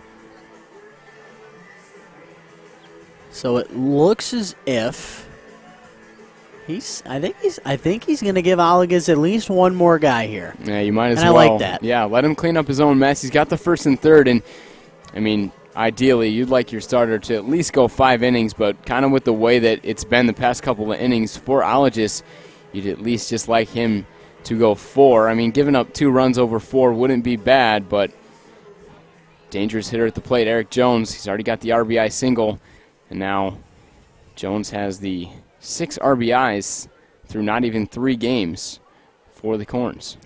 Yeah, very, very tough battle here. We'll see exactly what happens. It's pitch number 73 on the night for Ologist, and it looks like he's going to get Eric Jones to fly out to left here as long as Ordonez can make the play, but he ends up not being able to find it. What a tough scenario there for Birmingham Bloomfield, and most importantly, Ologist is going to allow 2 more runs to come in to score as, just 1 more run. I swear Elliott was going to be able to come through with the 2 outs on the board, but maybe he wasn't running as hard, which could be a good lesson for any youngsters listening here in this one. You got to be motoring on the base pass with 2 outs because you never know what's going to happen. And it's definitely interesting, too, with Ordonez out in left field. I believe it is his first start in the outfield this season. He was the everyday shortstop for Birmingham Bloomfield until Anthony Maselli came over from Boston College, but maybe kind of making up for the defense, trying to get his bat in the lineup. But look at that. That's going to tie the ball game. So Ordonez having to get that baseball again. That one obviously a lot tougher than the last, but that is a tough scenario to be in, as now count them 3 straight singles after back-to-back outs. We had 2 outs on the board. We were ready to get out of this one, and then a hit by pitch to Jimmy Latona led to 3 straight knocks for Utica, and now tied up at 4. And all the RBIs have come from Eric Jones and Rideout. Jones has the 2, Rideout has the 2, and coming in back-to-back innings, the 3rd and 4th inning, both the innings that the Unicorns have struck in. See what Campagna can do with 2 down and 2 men aboard. So Campagna swings through the first opportunity of this at-bat. 0 for 1 with the fly out to right and reached on the hit by pitch last inning. What we thought was going to be a quick 4th, turning into another long inning for Ologist, as that one a rope at the assistant manager, Willie Martin, who, of course, former player in the league. Now the assistant manager to Skip Essien. But meanwhile, Campagna down 0-2 against Ologist, who desperately needs to get his out number 3 right here. He hasn't had a strikeout since the 2nd inning, in which Goulet went down swinging. 2 strikeouts, both on fastballs. He's got a chance to strike out Campagna to end this inning and possibly end his outing, as we've seen the action in the pen. The pitch count is getting up there, so this could be the last batter he faces if he can retire him. Pitch number 76, there it is, and it's fouled to Willie Martin again. He's ready this time, as Campagna seeing nothing but strikes. That's at least a good sign there from Ologist.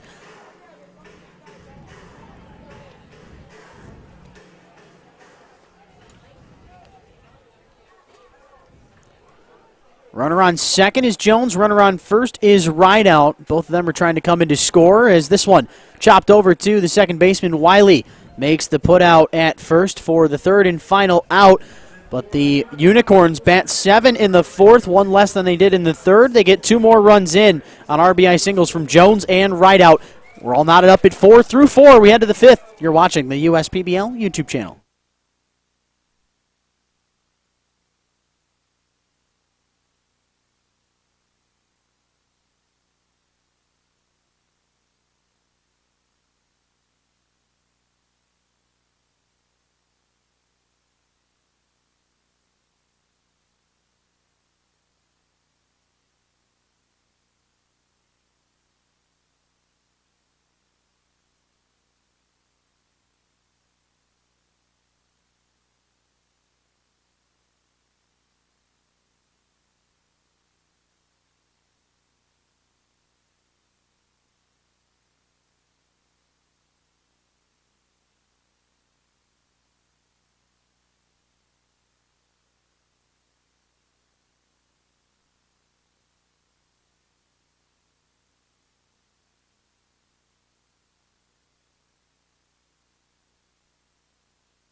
We are through 4, and we are knotted up at 4, as it'll be the end of the day for Goodson, as he, of course, goes the 4 innings, as he gives up, count 'em, 4 runs on 5 hits.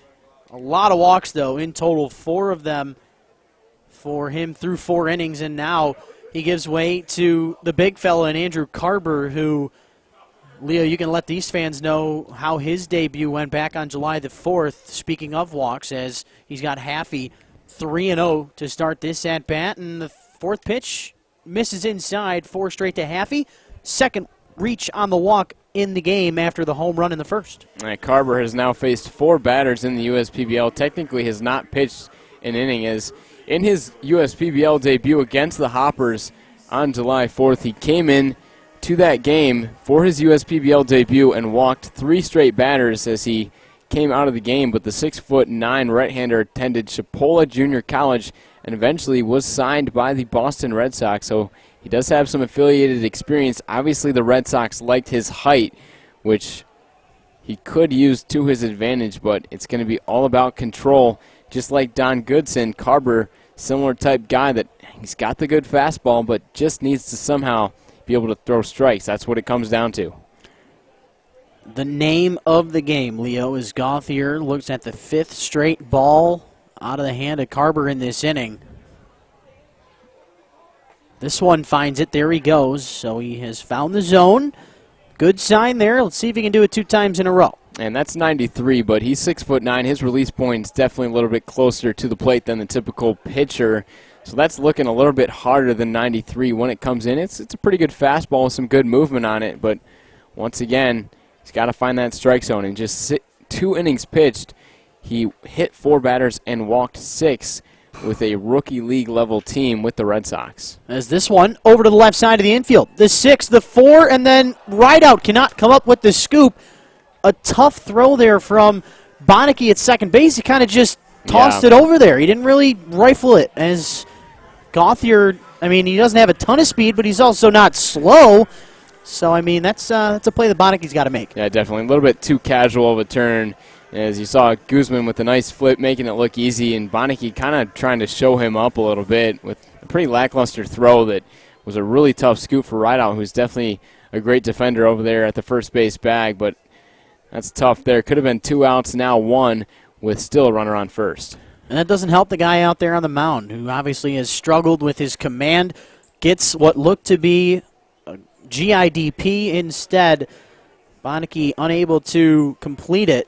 As Haranek standing in, looks at the first pitch. That one, or excuse me, yes, the second pitch. That one misses the zone as the count trying to get it figured out, as weren't really sure there from home plate umpire, as now Haranek works the count 3-0 in his favor. Carber desperately trying to avoid his second walk of the inning on 4 pitches. And like we mentioned, Haranek did not see much action last week as far as hitting. He's 0 for 2 tonight and hitting just .254. He does have 2 home runs and is leading the league in doubles with 6. As this one, not an easy play down that line and left. Looked as if Curry was going for it all the way up until he got right about where that ball was going to be, and you can tell he's mad at himself as he was thinking that he was going to be able to come down with it. Instead, Haranek free swinging on the 3-0 count. Like to see it. Not a bad call.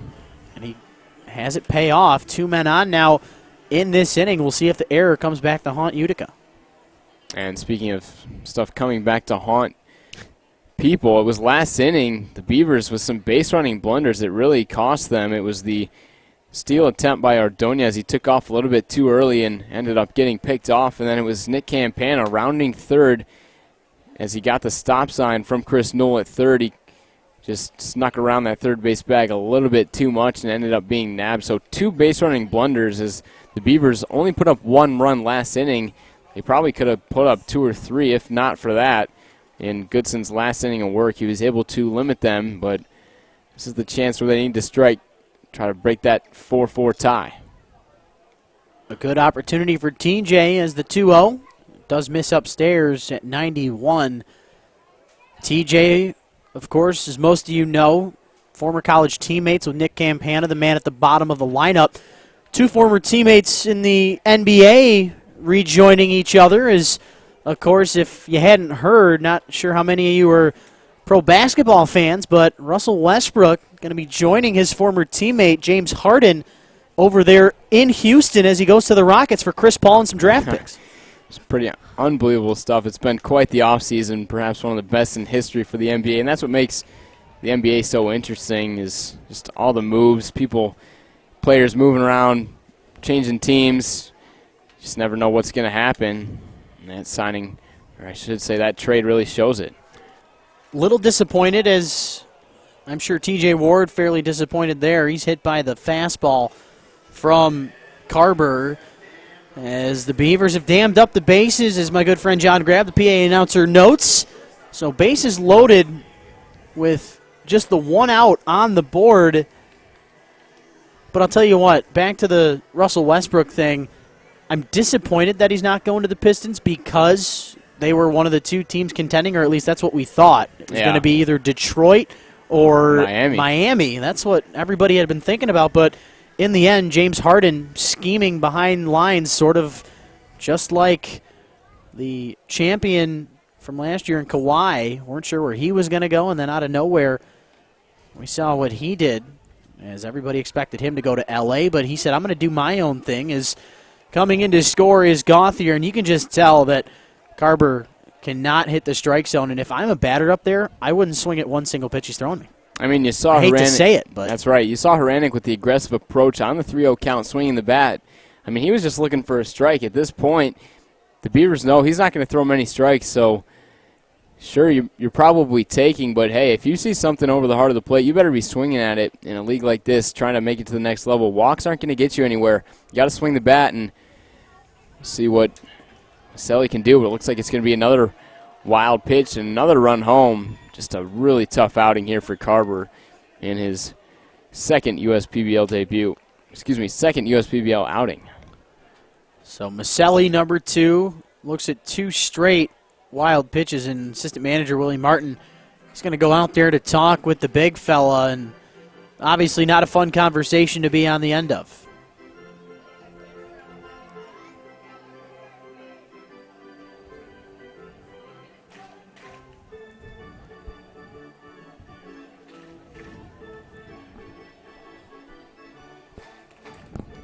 So Willie Martin actually asking home plate umpire Nick Wallace to come on out and have a conversation. Not sure exactly what this could be about. If it's something with the mound, that would be something that the grounds crew would have to attend to.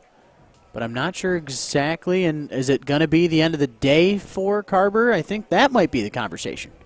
Yeah, So looks like that's Chevis Hoover warming up right now, trying to get maybe a few more warm-up tosses in, and looks like that's going to be it for Andrew Carver in his second USPBL appearance. Definitely a tough outing. 16 balls thrown compared to 3 strikes. Can't get much worse than that. Nah. Hate to say it. Yep. So we'll take a break. Day's done for Carver, and we'll give you a little intel on Hoover coming in to pitch the right-hander, big fella. See if he can clean up the mess left there from Carver's 6-4 Birmingham Bloomfield here in this top of the 5th. You're watching the USPBL YouTube channel.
Okay, ladies and gentlemen, we re-enter into this top of the 5th inning. 1 out on the board. The runner on third, of course, is T.J. Ward. And Anthony Maselli worked to count 2-0 against Andrew Carver, who threw, count him, a walk, a hit by pitch, a single, and an error. 4 different things that you simply don't want to see, as he threw, a quick fact check, 20 pitches and just 3 of them for strikes. So 17 balls there from Carver as he gives way to Chevis Hoover, who throws a strike. And then also another one in here is Maselli. Fouls off the 2-1 pitch. It's 2-2. Kind of a rare time where Andrew Carver exits the game with the 2-0 count, but doesn't seem like it's phasing Chevis Hoover here, who has had some really good outings lately. His last one was a tough one, but Chevis Hoover comes in with a 5.17 ERA, 15 2/3 innings pitched, over 8 relief appearances. He's given up 14 hits, 9 earned runs. He's walked 9 and struck out 11, so not really a ratio he's looking for, but most of his strikeouts have come in his last 5 innings pitched, as he gets another strikeout right there. So there is strikeout victim number 1 for Hoover. Goodson had 2 strikeouts, not including the swing and miss that turned into the error from Jimmy Latona when he ended up hitting him down the line.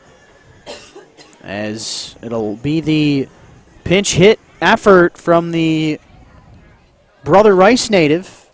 Bishop Foley? Bishop Foley, excuse me. That's my bad there, Leo. All right. As I know that is, of course, a school that you're fairly familiar with. That's right.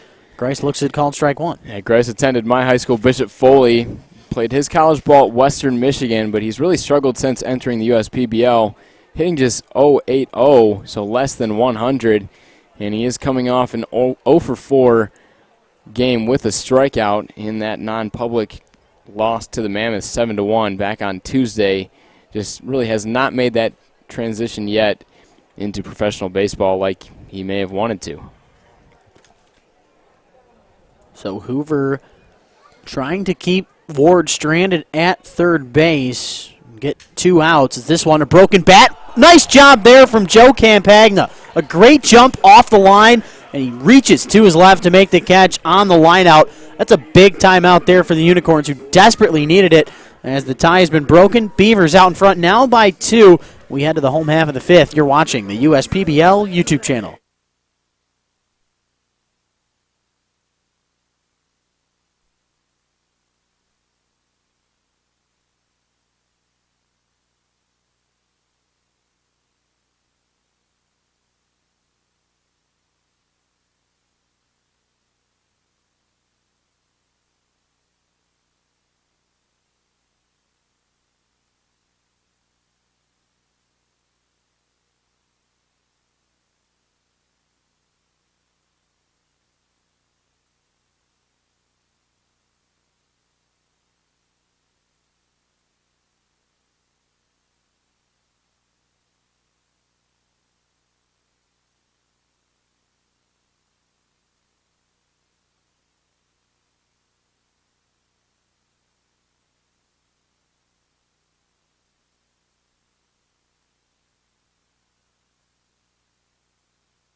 Welcome back, ladies and gentlemen, into the USPBL YouTube channel.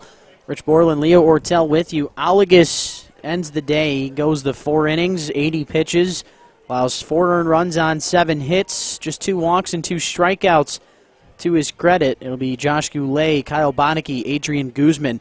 The bottom of this order due up, and it's a new face in the USPBL. That's the Bridgewater, Massachusetts native Gavin Wayman, out here to make his USPBL debut in the public game here. Yeah, Wayman attended Towson as Goulet sends one deep into left field. Oh, look at that! Out there in left field, Nate Grice, who had replaced Adon Ordonez, comes up with a big-time catch to retire Goulet for out number 1. Did not expect that, but man, what a great catch there from the man out of Bishop Foley. And a good call by Chris Newell to make that defensive change. As you saw, Ordonez was definitely struggling out there in left field, and that move definitely pays off. But back into Gavin Wayman. He played his 2019 season at Towson. His win and loss record was 4-8, so it doesn't seem like he would have that good of numbers, but a 3.26 ERA, over 77 1/3 inning pitched. He gave up 74 hits, 28 earned runs, pretty good strikeout to walk ratio, 56 Ks to 28 walks. So the strikeout number's not so high, only 56 over 77 innings, but definitely more of a pitch to contact type of guy. Was able to keep his ERA down in Division I baseball at Towson, and we'll see what he can do in his USPBL debut, facing off now against Kyle Bonneke. Yeah, a little scare to the USPBL debut as the first pitch he threw almost got taken out of the park as we see back-to-back flyouts to left field to start his debut. The second a little bit easier than the first.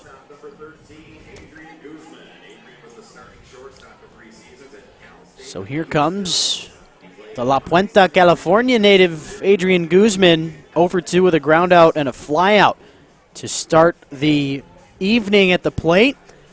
Beavers trying to get their first 1-2-3 inning, and what a debut it would be for the right-hander. And Wayman, as we dive in a little bit more to his numbers, actually pitched 2 seasons at Towson. He attended UConn Avery Point, a junior college, for a couple of years before that, so definitely something you see quite frequently. A couple of years at JC and move on to play some Division I ball. He obviously put up good numbers at UConn Avery Point and pretty good numbers at Towson as well. And it's funny, you feel like this happens really often in not just Major League Baseball, but baseball in the game as a whole. A lot of guys who end up being one of the more successful players that you hear of have those starts at the lower levels, and they get better with age. I mean, we remember Matt Dallas. He hadn't pitched until his junior year of high school. So, yeah. I mean, there's those late bloomers that turn into some prized possessions, and we'll see exactly what can happen in this instance right here with the right-hander in his USPBL debut, trying to get the first 1-2-3 inning of the day for his team in the 5th. The kick, the push, almost the swing and the miss from Guzman, but he gets just enough of it to stay alive.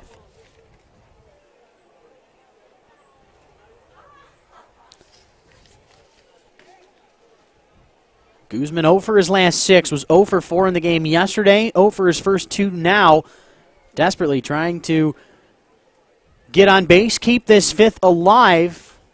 Not if Wayman has anything to say about it, as another foul ball there off the bat of Guzman. He's at least staying alive. Right, Guzman is 0 for 2 here in the 9 spot. He was the leadoff hitter for the Unicorns a couple of weeks ago, moved back into that 9 spot where he seems to be a little bit more comfortable, but he definitely is struggling lately, hitting just .256 now entering this game. And look at that. A very tough swing there for Guzman as he's fooled on that pitch. And Wayman gets his first strikeout victim of his USPBL career, and it ends in a 1-2-3 inning. We go to the 6th. It's 6-4 Birmingham Bloomfield. You're watching the USPBL YouTube channel.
Gavin Wayman, USPBL debut for the Beavers, throws 10 pitches, 8 of them for strikes, and retires the bottom of the Unicorn order in the bottom of the 5th. We head to the 6th. It'll be Campana and then the top for Birmingham Bloomfield as Campana 0 for 2 with a ground out and a strikeout, but did reach base safely on the drop third strike from Jimmy Latona as Campana looks at 2 straight to start off plate appearance number 3.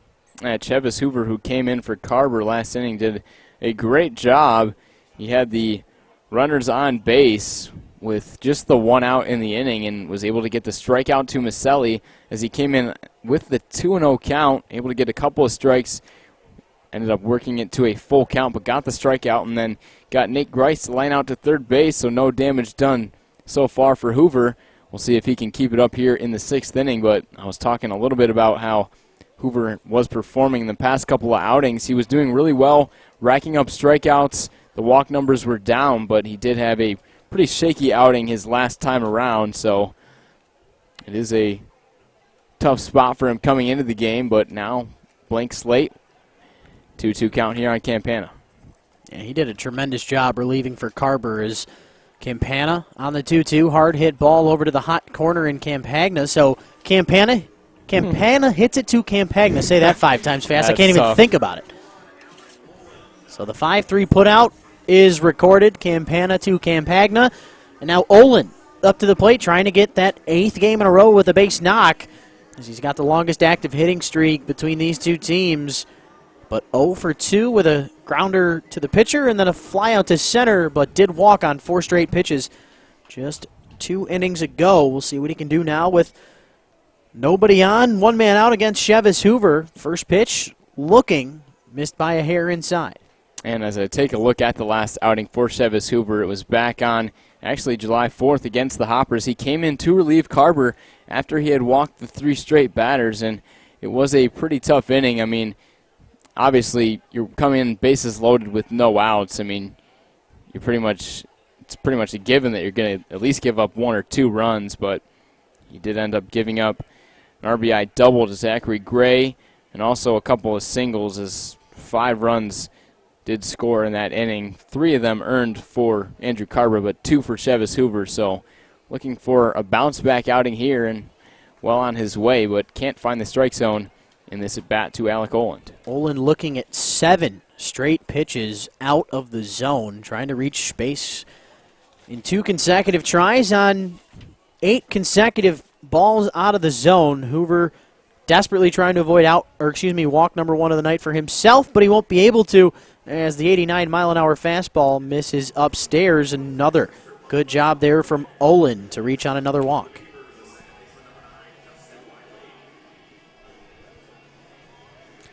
So here comes Wiley. 2 singles and a strikeout looking and a run scored so far in this contest tonight.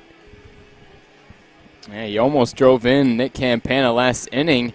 Or excuse me, not last inning, his last time up in the 4th. But Campana, as we mentioned before, was kind of hung up between third and home as he rounded the bag a little bit too hard as Newell put on the brakes as he gave him the sign. But almost an RBI for Wiley, but not a bad night so far for my pick to stick.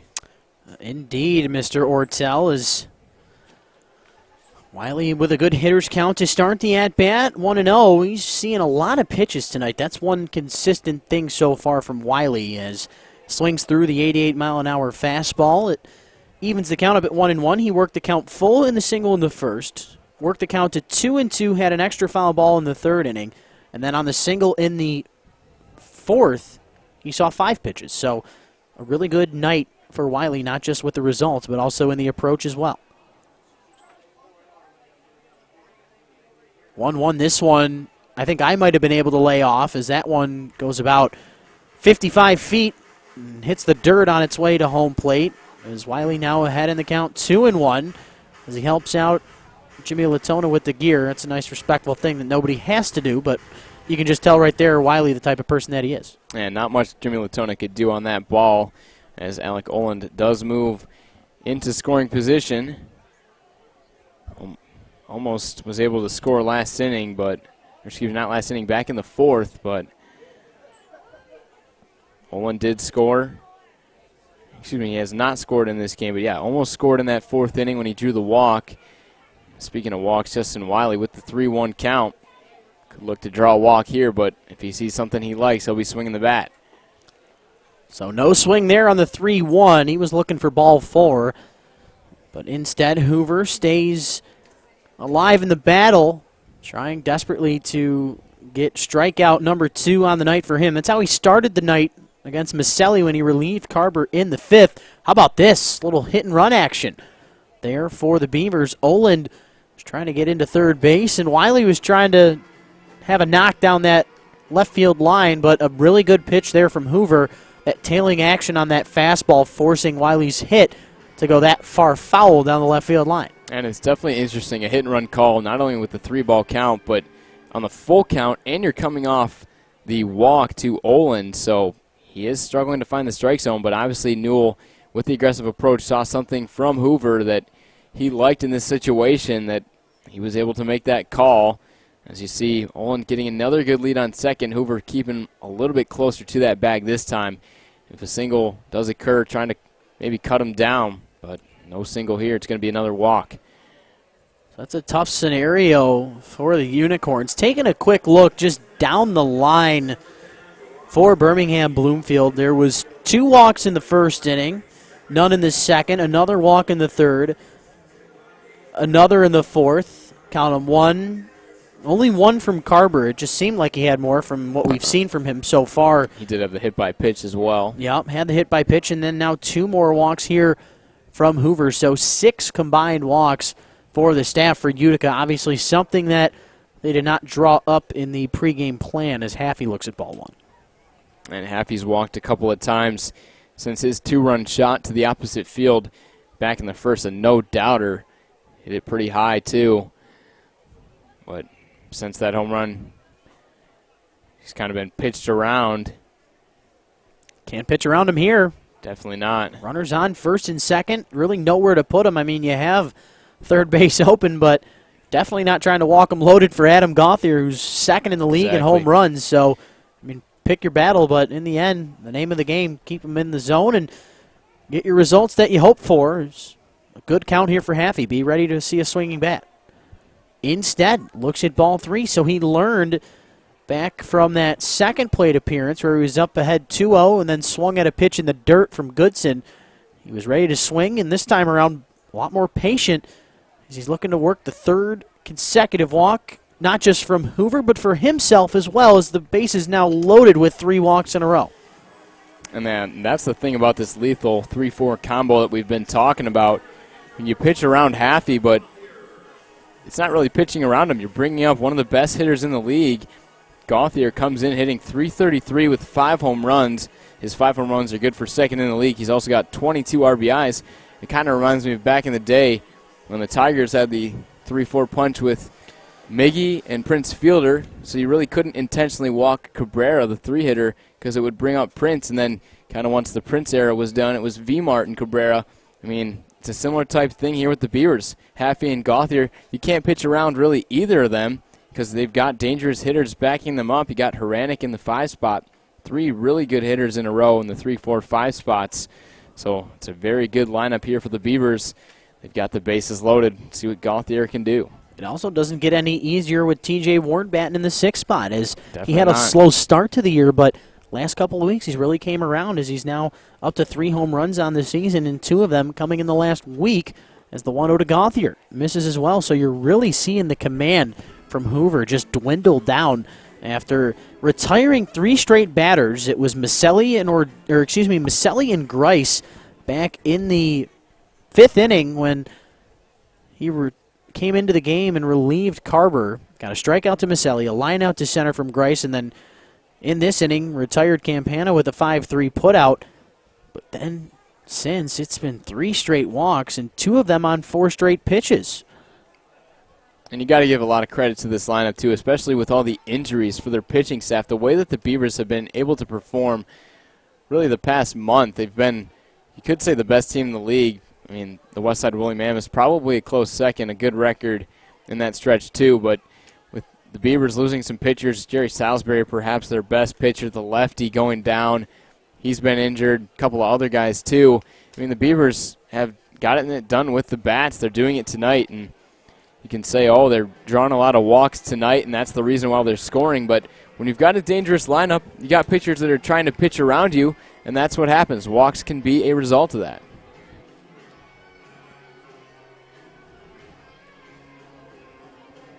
So Gauthier works the count full for the first time tonight. Reached on 4 pitches on a walk in the first, reached on an error and scored a run in the 5th. And it looks like he's going to walk in a run is Hoover. 4 straight for him. And still nobody throwing any pitches in that bullpen and left, as assistant manager Willie Martin's going to go out there and try and calm down his right-hander, who obviously is struggling with now 4 in a row. Yeah, that's definitely surprising to not see anybody out there getting loose. Hopefully we'll see some action soon as this game continues to drag on here with quite a few walks. Really just the pitchers with the command, it's just not there. We've seen really a lot of walks on both sides of it. Goodson, Carver, and Hoover have all really struggled with their command. Holligis did as well. Wayman did a good job. Clean 5th inning for him. So hopefully he is able to maintain that, but it looks like we're finally going to see a little bit of action in that Utica pen. Looks to be, I believe that's number 6 out there, if I'm not mistaken. That's Albert Neff.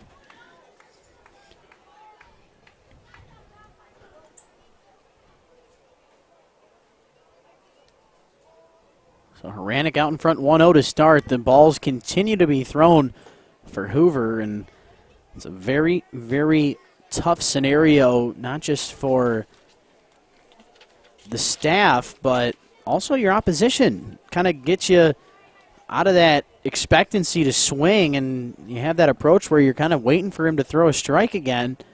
As now this one, Horanek free swinging on these pitches with no strikes in the zone or in the at bat, as he will pop up for the infield fly rule. As Guzman makes the catch for out number 2. Seems like a long time ago that we had out number 1 when Campana grounded out to third to start the inning. And Chevis Hoover, before those 2 innings that he threw back on July 4th, I mentioned it was a struggle for him in that outing and coming in for Carver. But previously, he had thrown 4 innings pitched the week before, striking out 6, giving up no hits, and only walking 1 batter. So really polar opposite these past couple outings for Hoover. He obviously found something that worked during that great week for him, but a couple of weeks in a row here where he is struggling, trying to escape this bases loaded jam. But already the 1 run across on the walk, and now 2 straight balls to Ward. Goes back to the breaking ball on the 1-0.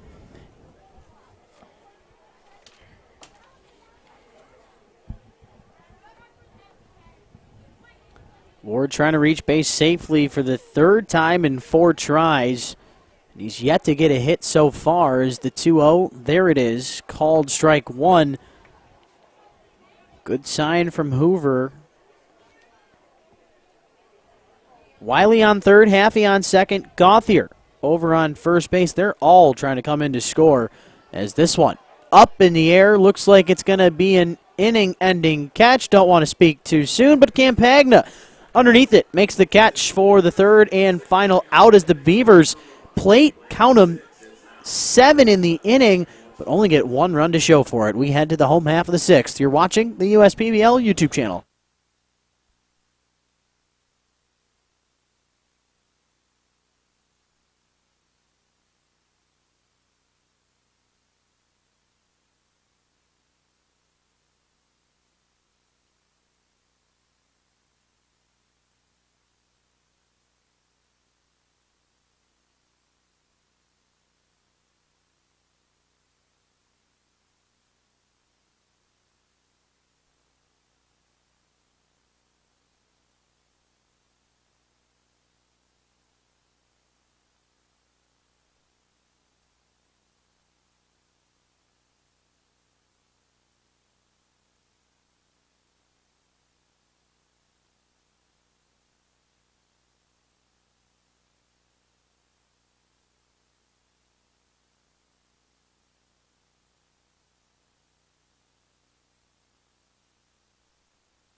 We're through 5.5 here on this Star Wars night, Thirsty Thursday at the ballpark, as the night will continue in the debut for the right-hander out of Bridgewater, Massachusetts. That, of course, Gavin Wayman, who had a perfect inning in that fifth. 2 flyouts to left and then a swing and miss strikeout to Guzman, as he'll have to deal with the top of the order now. Lee Curry, even through the first 2 pitches that he sees, as this one into left center field, opposite field hitting. That is some textbook stuff from the man at the top of the order. He gets his second hit of the night, the 3rd time he's reached base safely out of 4 tries with the hit by pitch and the run scored. Nice job for Lee Curry, man at the top of the order, doing his job as that leadoff man, getting on base for the men behind him. That was a broken bat single, but either way was able to make enough solid contact to earn his second hit of the night now, as he is 2 for 3 with the hit by pitch. Jimmy Latona will seek his first hit here. He's also been hit by a pitch, but struck out in the first, flied out in the third.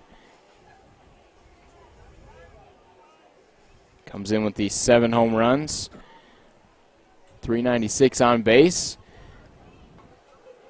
This pitch outside corner, called strike 1 there to Latona, trying to reach base safely for the 2nd consecutive time. Swing and miss strikeout, fly out to left, hit by pitch and the run scored. But I'm liking what I'm seeing so far from Gavin Wayman. That hit that Lee Curry had, I mean, it wasn't a bad pitch. It was outside. It's just a good job by Curry to take it to the other field, as Latona quickly down 0-2 with that pitch going out of play, trying to avoid his 2nd strikeout of the night. Mentioned he was 2 for 4 with the double and the single in the game yesterday. You mentioned it earlier, Leah, with those 5 combined hits from these 2 men on 2 of the 4 quadrants of the baseball diamond for Utica in their 8-1 loss against Eastside. Breaking ball, hit to the hot corner, over there to Ward, to the shortstop, or to the second baseman, Wiley. Another job there from Ross Haffey at first base. Seems almost automatic with that scoop. Really is. Unfortunately, they could not get the out, as that throw did pull him off the bag. It was a very quick turn attempt there by Justin Wiley, but just could not get the throw where he wanted it, a little bit off to the right side of that bag. But Haffey does continue to get it done with the glove, because either way, if he doesn't stop that ball, Jimmy Latona is going to reach second base, but he'll stay put on first as Dan Elliott stands in. So I haven't seen it been put up just yet, but you got to imagine that the error going to Wiley, because if that ball's there, it's an easy double play, as Latona reaches base safely. Quickly down in this count to start, though. 0-1 is Elliott. He's had a perfect night. 2 singles, a walk, 2 runs scored. Trying to save his team from exiting that first place spot in the standings. This one out to right center field. At the wall is Olin. He almost makes the catch, but this one's going to get over the fence as Dan Elliott hits home run number 5 on the season, and he cuts the Birmingham Bloomfield lead to just 1. And how about that? Dan Elliott, another participant in the USPBL Home Run Derby, really showing off his power lately. 5th home run now. He had the home run in the All-Star game last week. And how about this night for Elliott? 3 for 4, now with 2 RBIs, a couple of singles, and a walk.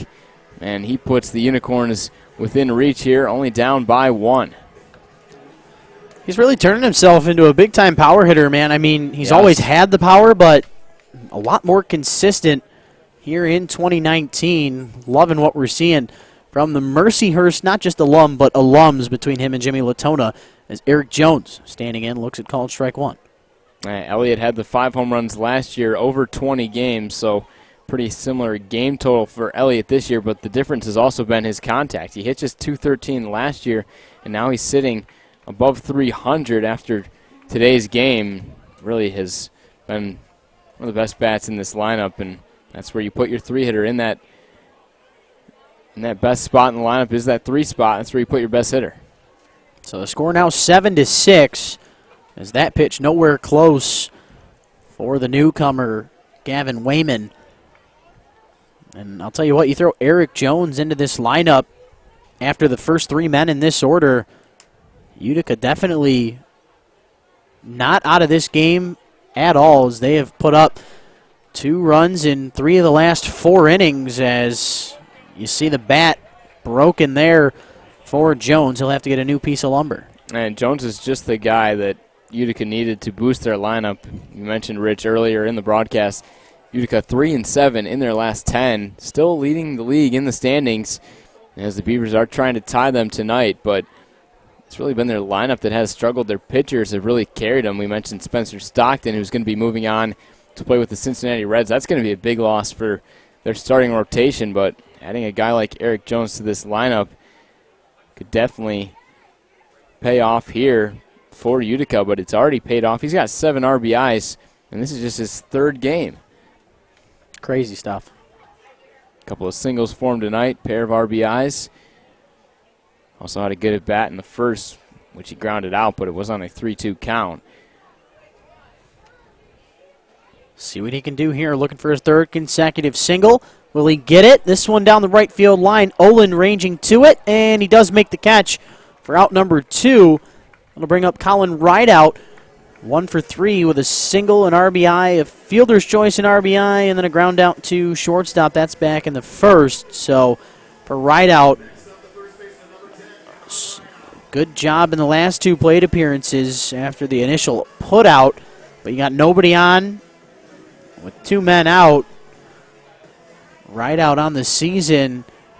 Taking a quick look, yeah, he doesn't have any home runs. A guy who needs to get on base to try and start up a 2-out rally for the Corns, but not if Wayman has anything to say about it. Throws in the changeup there for called strike 1 at 73.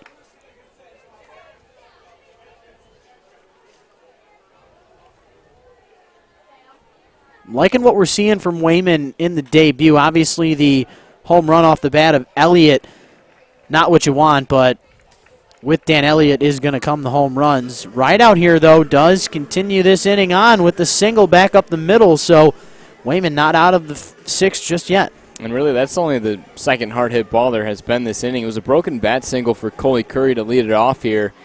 And since then, the home run for Elliott and Rideout, both hard-hit balls. But think back to earlier in this inning when Birmingham Bloomfield could have turned that double play. They would have already been out of the inning if Justin Wiley would have made a good throw to Ross Haffey. It wasn't put up as an error on the board, so it looks like that one will officially go as the fielder's choice, as it will be a 6-4 putout, and then could not make the play over to Ross Haffey, but either way, a good inning here. 2 runs home for Utica. Let's see if Campagna can add to it. He was hit by a pitch in the 3rd. He seems to be a ball magnet, but is looking for his first hit tonight. No better time than the present. Tying run on the base pass. Winning run at the plate. He's got 2 on the year thus far. Is this one not going to get out of the park? Nate Grice makes the catch on the warning track as we are through 6, and it's 7-6. Birmingham Bloomfield head to the 7th. You're watching the USPBL YouTube channel.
We are through sixth in this battle between these two teams, 7-6 through the sixth innings. The combined 13 runs, and Chevis Hoover out there for another inning of work. He'll deal with Anthony Maselli, Nate Grice, and Nick Campana, the bottom of this Beaver order. But Hoover definitely struggled in that sixth inning. Stranded 3 runners. Walked in a run as this one. Taken for a ride from Maselli into right center field. Another big fly, but another one just shy as Maselli now in total 1 for 4 with a double, a ground out, a strikeout, and now a fly out to center field, as we'll see what Nate Grice can do in his second plate appearance. Lined out to Campagna over at that hot corner to end that 5th inning. It was a hard hit ball just right in the vicinity of the man at the hot corner. So we'll see what Grice can do this time around. Just the 2 hits so far in his time in the USPBL, and he was with us from the start. As taking a quick look, Nate Grice started in just 6 games, and he's 2 for his first 25 coming into play today. Not your ideal scenario for the hometown kid, as the 1-0 fouled off, and it goes into the netting. I just can't seem to catch a break. That hard line out. Campagna at third was able to make a nice play on it, but has not found the success that he hoped to find here in the USPBL.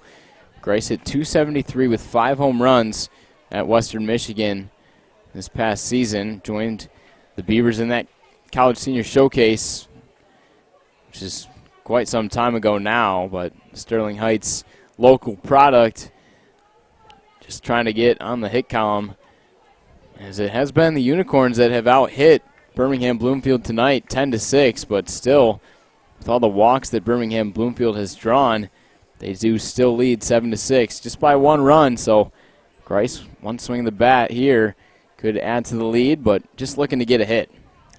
Fouls this one off the bat and off the lower part of the body. Stays alive for at least one more pitch.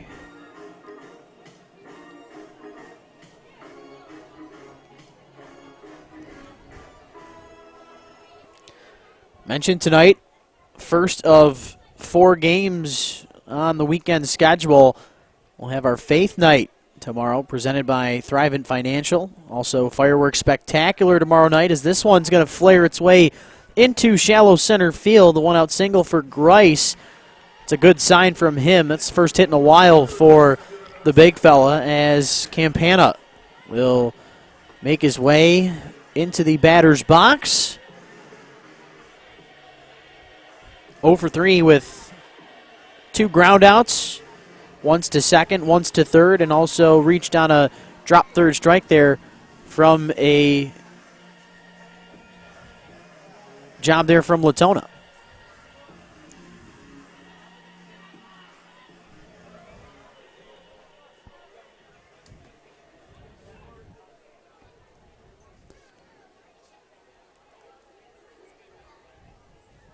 So we'll see what Campana can do this time around. He is definitely due, as the breaking ball misses low.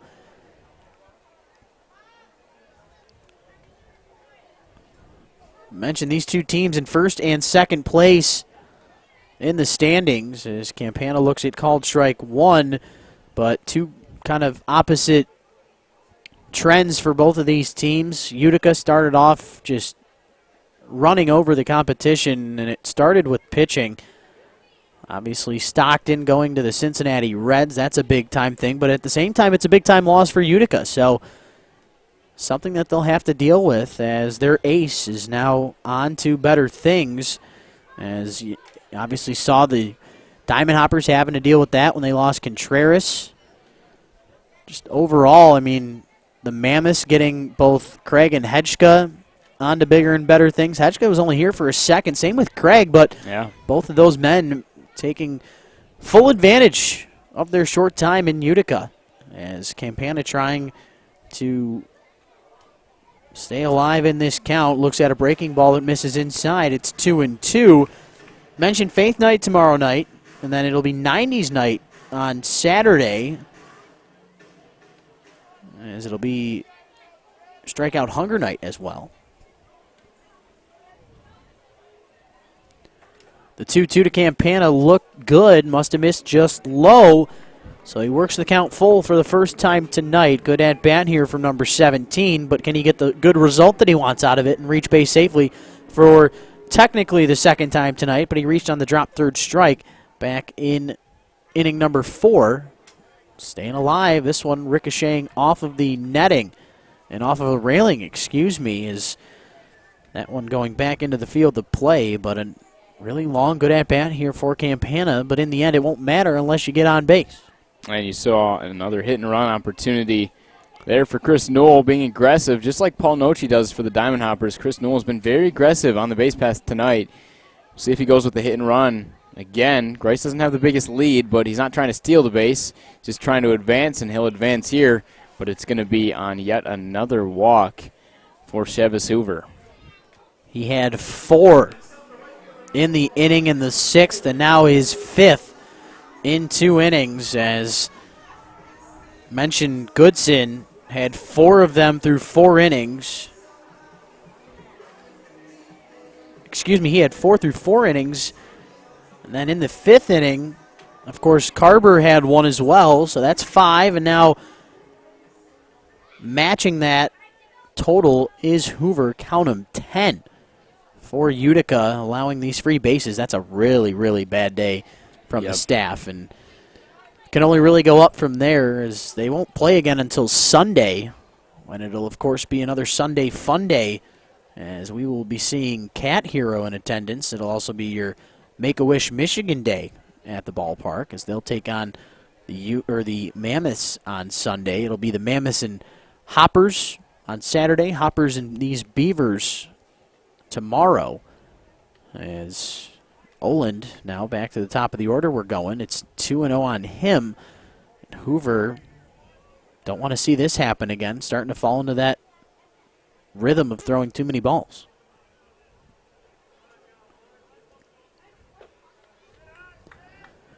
So the 2-0, that one misses again, and here we are on the verge of seeing the 11th walk from the Unicorn staff tonight. Yeah, we've seen Ross Haffey walk in 3 straight plate appearances, and Oland has the chance to do so here. He walked on a 3-0 count in the 4th, did the same in the 6th, and could do so here in the 7th. And look at that, 3 straight 3-0 count walks to Alec Oland, and that is going to load the bases as Willie Martin trots out to the mound. We finally see a right-hander up and throwing in that Utica pen after it was pretty quiet there for the early part of this inning.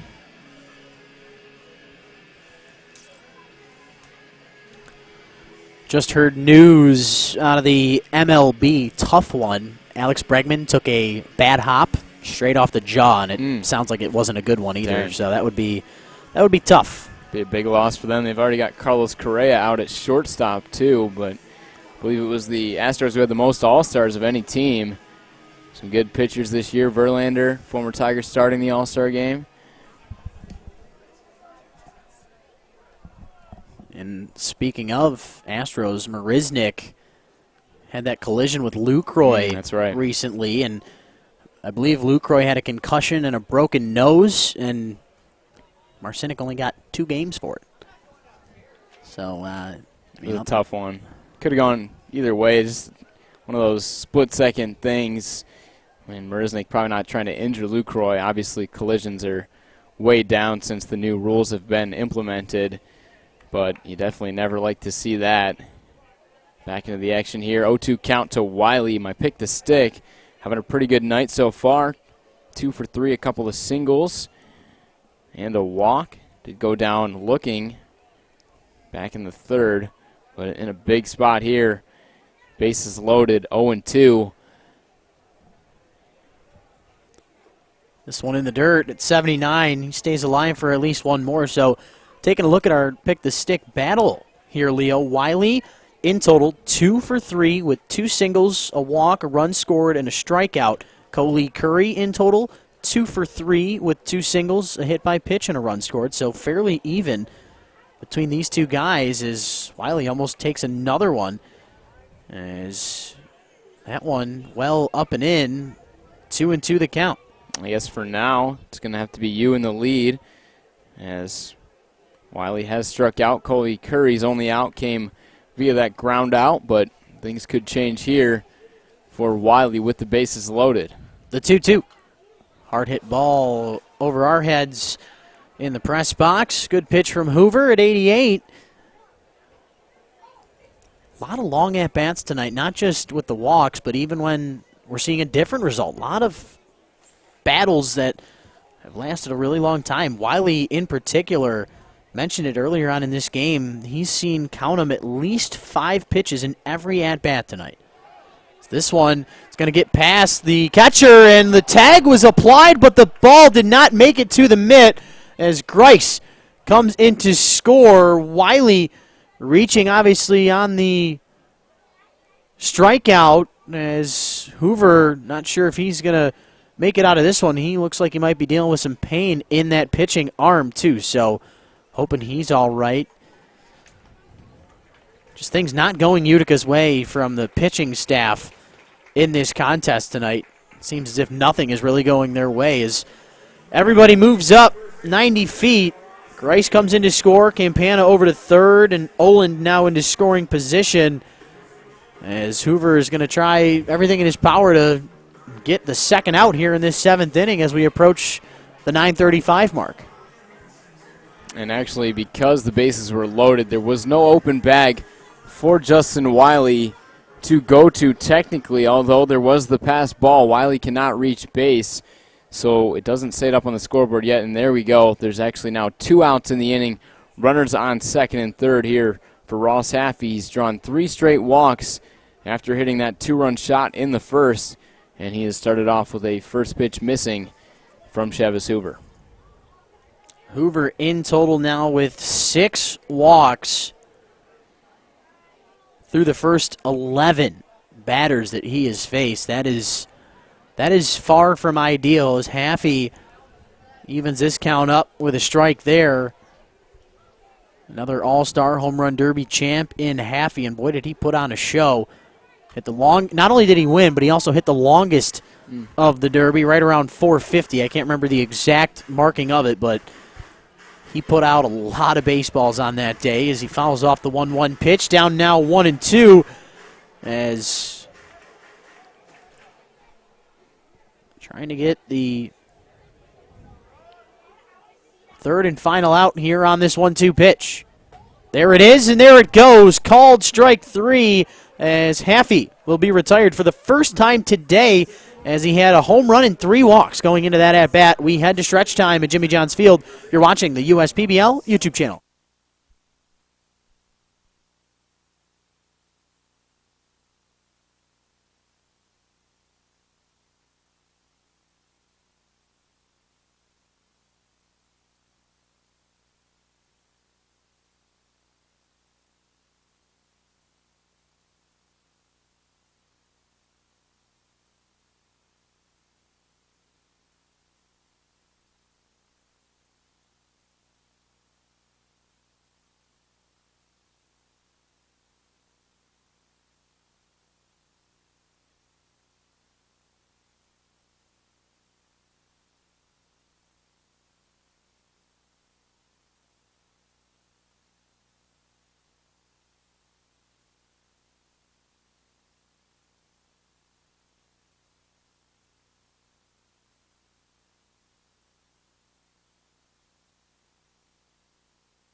We head to the home half of the 7th. Out of stretch time we are, as it'll be Josh Goulet, Kyle Bonneke, Adrian Guzman.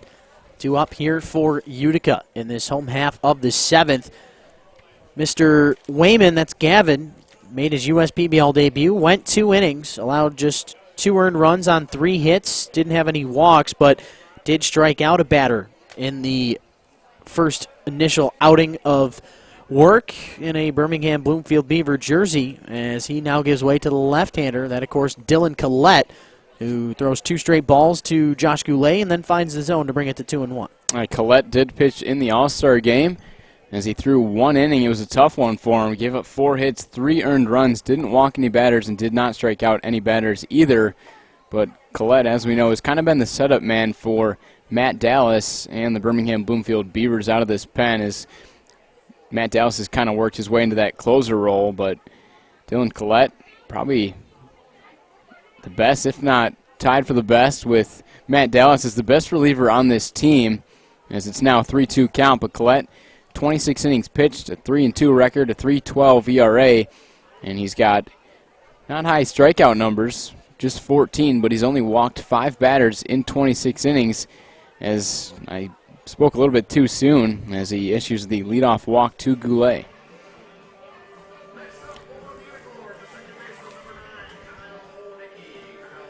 So here comes Bonneke, as he's 1 for 3 on the day. A single, a pop out, and a fly out so far, as Goulet reaches on his 2nd walk of the evening. See if Bonneke can get him into scoring position. Wouldn't be shocked to see maybe a little trick of a bunt lay down the 3rd baseline. You never know, especially with the man TJ Ward playing not just off the line but also behind the baseline.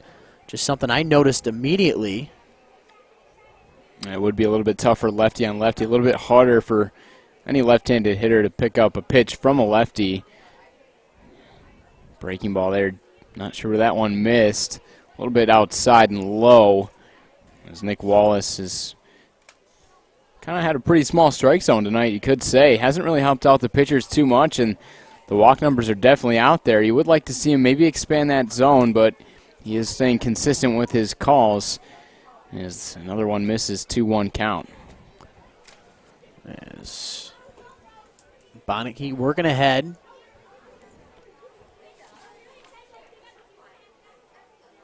This one flared into left center field. Campana looks like he's got a beat on it. He's going to call off Grice to make the catch for out number 1. That's a big time out there to retire Bonneke, as Guzman will make it up to the plate for the 4th time, but yet to have a knock. A ground out, a fly out, and a strikeout for the California native, but no better time than the present to maybe get yourself on the board with a base knock. And as I take a look through the lineup, Guzman is actually the only unicorn that has not reached base in this game. There are a few guys that have reached base without hits, Goulet and Bonneke, the 7-8 hitters, but Guzman, the 9 hitter, will look to reach base safely for the first time. The only unicorn to not do it, as he takes an 86-mile-an-hour pitch, missing high. Trying to avoid his 2nd consecutive 0-for-4 outing, as he had done so yesterday. Collette, not an easy guy to get a base knock off of, as you do pretty much everything you could there. Took that pitch for a ride to right field, but it goes foul as it stays in the ballpark. Not a bad approach there from Guzman, just a bit behind it. Try to straight one out here, looking for that first hit. We've mentioned the batting average is dipping a little bit, 256, but definitely an improvement from his 192 mark last year. 1-1 misses downstairs at 86. A really good eye there. You saw he was aggressive on the 1-0 pitch. Not as much here on the 1-1. Over there on first base, of course, is Goulet. As he's only been here for 6 games. He doesn't have any stolen bases at the moment. As the 2-1 in there for call strike 2 from Nick Wallace evens it up, as Collette trying to get his first victim of the day for the strikeout. And you mentioned Goulet, not with any stolen base attempts yet, but he did have 24 stolen bases at Plymouth State University in 2019. Ground ball to short, over to second, and over to first. The 6-4-3 double play gets us out of the 7th. As we head to the 8th, you're watching the USPBL YouTube channel.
We are through 7. Into the 8th we go. 8-6 Birmingham Bloomfield as Gauthier standing in total 0 for 2 on the day, but he's got 2 walks, 2 runs scored, and an RBI with one of those walks. So not a bad day for Gauthier, who now has reached base safely in, count 'em, 14 straight games. Looks at a pair of balls that missed the zone to start this at-bat.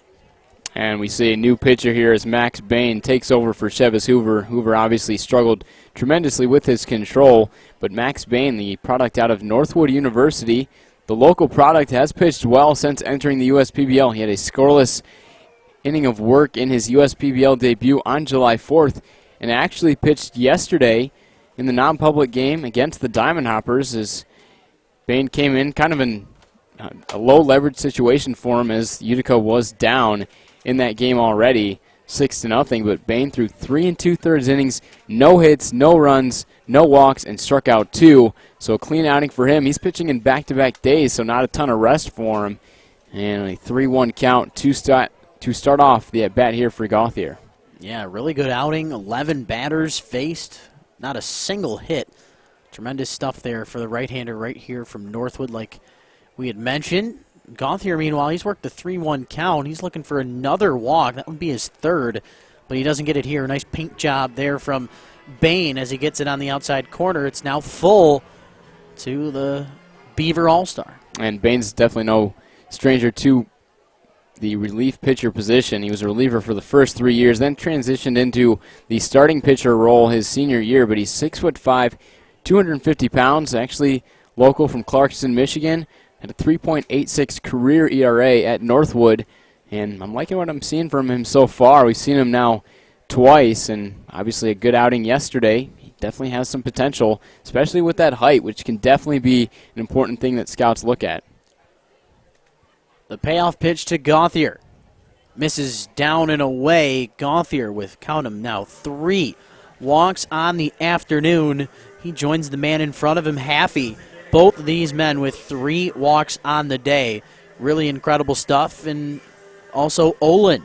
So 3 separate men in this lineup have 3 walks on the day. It's a tough slate for the opposition.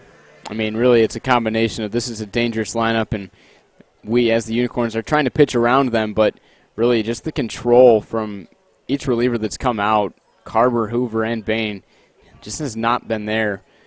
And with Goodson starting, the control wasn't there from the start.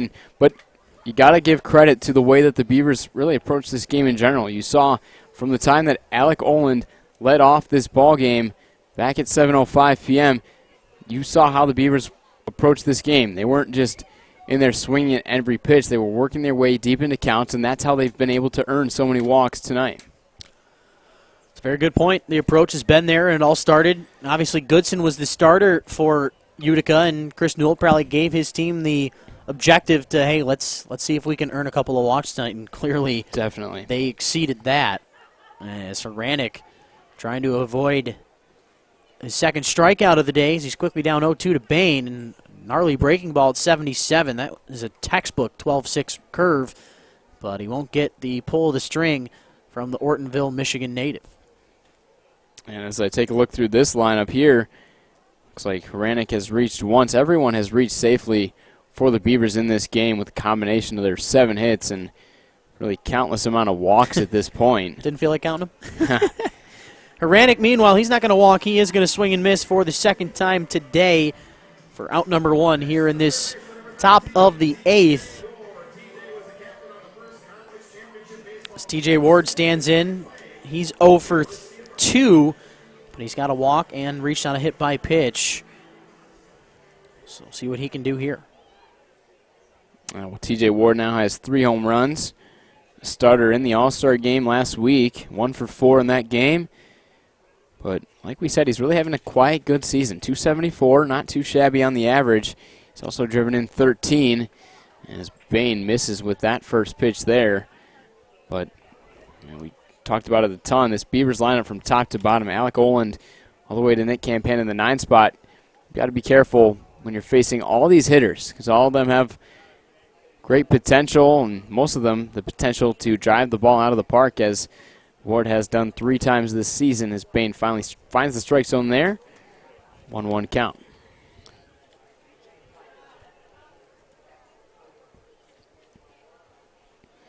So TJ even here through the first 2 pitches. Over there on first, of course, is Gauthier. He's not going anywhere. Is his counterpart, Jimmy Latona, doing a good job there on the 1-1 pitch to get out of that crouching position and keep that ball in his vicinity. Ward not going anywhere.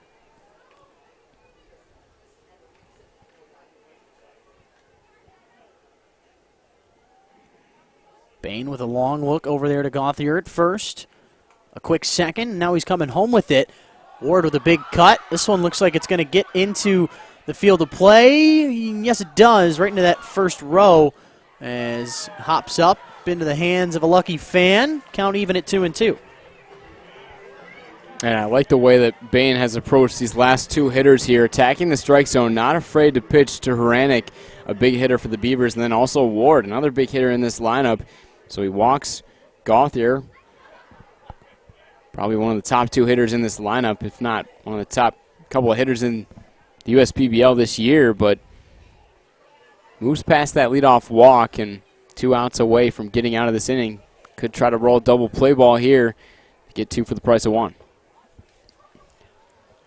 So the 2-2 misses. Ward now works the full count at the 3rd time tonight. As our good buddy JJ, the field general, joining us here in the booth. Bain, the payoff pitch. Fouled off was Ward. So again, continuing to fight. Here is the Beavers' third baseman. Loving the battle. we're seeing here against Bain. I'm also liking the aggressive approach once again from Chris Newell. This is the second inning in a row now that there's been a 3-2 count with a hitter up with a man on first and one out, where Newell has been aggressive enough to go with the hit and run play. He knows this team is already up by 2. They have made some base running blunders, but it's kind of worth the risk at this point in the game to try to get that runner at least into scoring position, as you see Bain keeping tabs over there on Adam Gauthier.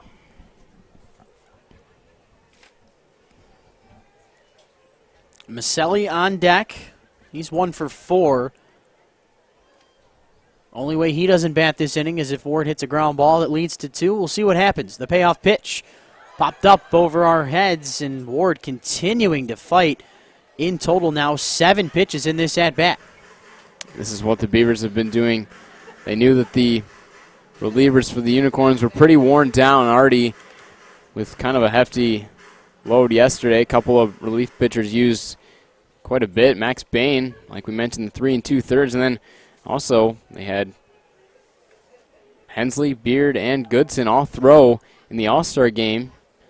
So not much rest for kind of a short-staffed Unicorns, especially Spencer Stockton moving on to the next level. And look at that, second walk now in the inning issued by Max Bain. That'll make it first and second for Maselli with one down.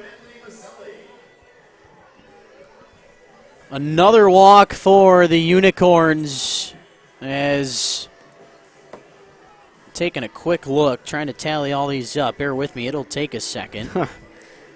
There were 5 for Goodson.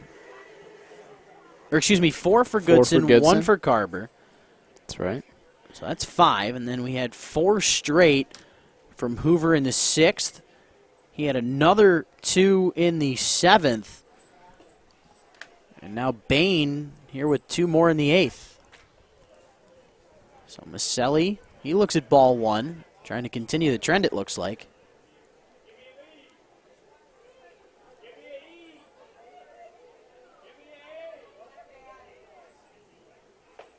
Man, 13 combined walks for a team. That's tough. Really is. You can't win ball games like that, and Utica is still out hitting Birmingham Bloomfield here, as Utica has 10 hits, 6 runs. But the Beavers only with 7 hits. They've got 8 runs, and that's because of the walk total. 13 walks. You can't win ball games when you can't throw strikes. 3 keys really to success in any baseball game. Got to throw strikes, make the routine plays, and hit in the clutch. And Utica only with the 1 error. They've been making the routine plays, hitting in the clutch pretty well with their 6 runs on 10 hits, but throwing strikes has been what's sinking Utica's ship tonight. This one into right center field won't be an easy play for Elliott as he ranges down to make the catch, as Gauthier with the good decision. He moves up to third. Ward stays put at first. Maselli flies out to center field for the 2nd consecutive time, as this is good for out number 2 here in this 8th. And I'm taking a quick look. Most walks in a game, a record 16 for St. Louis back in, no, I'm sorry, that was 1951. That was a whole different time frame. So taking a quick look, yeah, there has not been really much in terms of this many walks in a game. This is a tough one for Utica, as Grice standing in, looks at ball 1 to begin this at-bat, and total 1 for 2. Reached on the single just an inning ago on a 2-2 pitch. Other than that, he had a hard ball to Campagna where he lined out, as the 1-0 to Grice. Swung on and missed. It evens the count up at 1-1. And you kind of saw Grice shorten the approach up in his last at-bat, in which he got that single. Kind of a big, long, lofty swing there. Maybe trying to send something out of the park. He's got the power there. So I'd like to see him maybe shorten that swing a little bit and just try to drive home at least one, but not going to.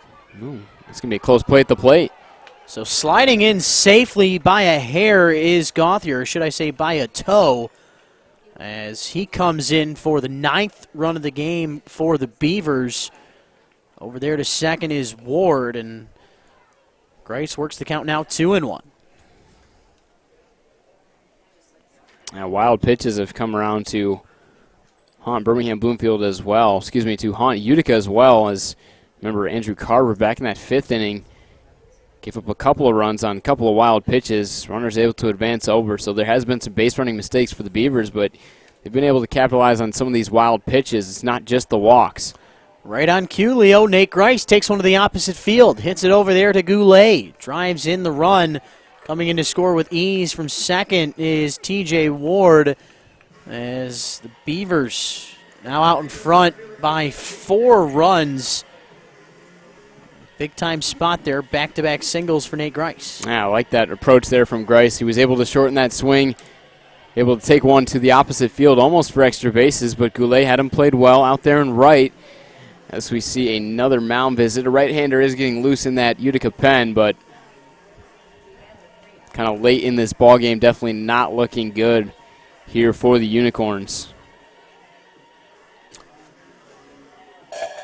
2 hours and 55 minutes into this one as Campana standing in 0 for 3 with a couple of ground outs, a strikeout, but did walk in his last at-bat. Beavers out in front now by 4 with 2 more runs in this 8th.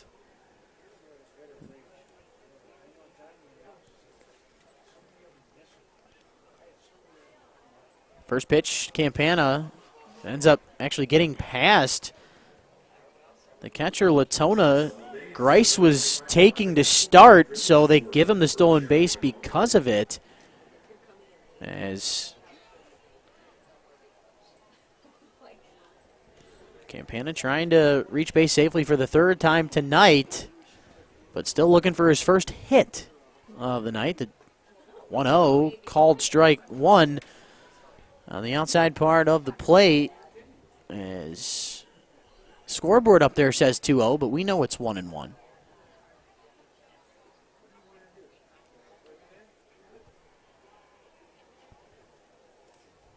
Bain, the 2-0, or the 1-1, excuse me. Breaking ball. Called strike 2, now 1-2 is your count.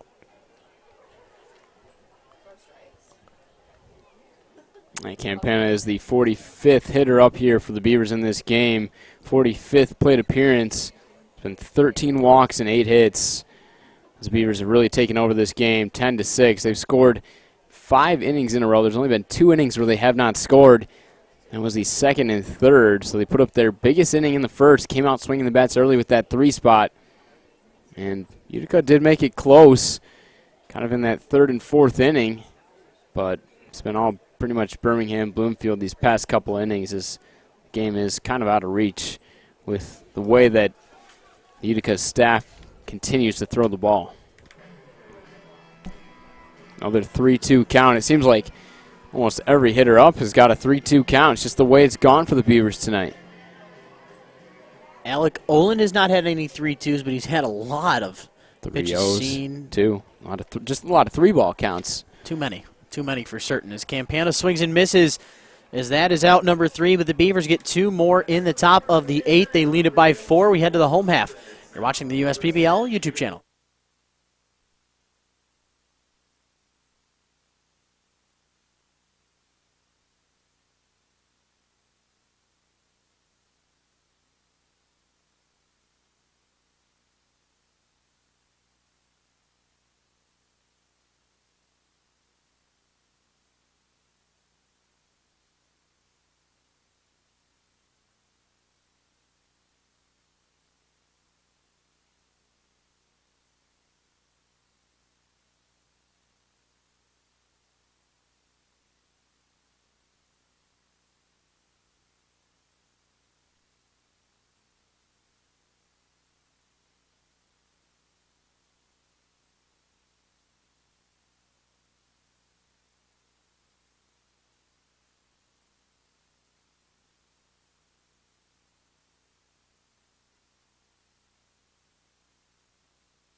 To the bottom of the 8th inning we go. Coley Curry counted third single of the night, back-to-back days with 3 base knocks.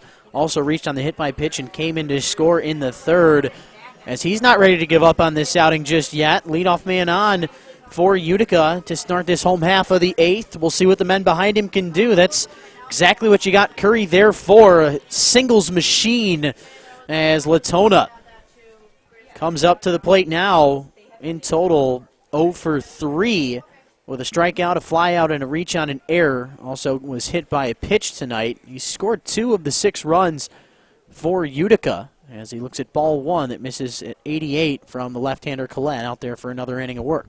And it looks like that's probably going to be it for the pick this take. This one's probably going to go to you, Rich. A great day for Coley Curry at the plate.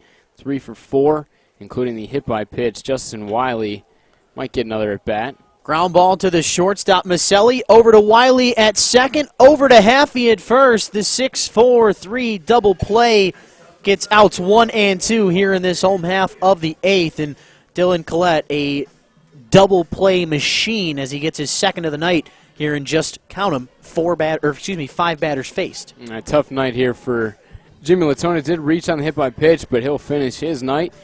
Most likely 0 for 4 with the 1 reach, but speaking of good nights, Dan Elliott, quite the night for him. He's got the 2-run shot, a pair of singles, and a walk, so a perfect night for him so far. And participated in that USPBL Home Run Derby. Still showing off that power tonight, as he tallied his 5th home run. That one in there for strike 1 on the 1-0. First lefty-on-lefty matchup here for Elliott in this game. Whole different ball game for him in terms of approach at the plate. I feel like he just feels so much more comfortable against those righties. I mean, he's proven it clearly as the 1-1 pitch fouled off. It's now 1-2 here on Elliott. Maybe 0-2. Either way, he's down with 2 strikes. He's not in a happy place against Dylan Collette, who's got some really nasty stuff. Wouldn't be shocked to see a fastball here as Gauthier sets up away, ready for the slider. Instead, it's the fastball at 89 that he tries to paint that outside corner. I think everybody was expecting an off-speed pitch there, but a real good pitch from Collette just did not get the result or the chase from Elliott. Yeah, Nick Wallace stays consistent with that zone in favor of the hitters. You saw, or you probably didn't see, but you may have heard the Beavers bench a little bit rowdy after that pitch, thinking it probably should have gone in favor of Collette, but we'll see if he can get him here.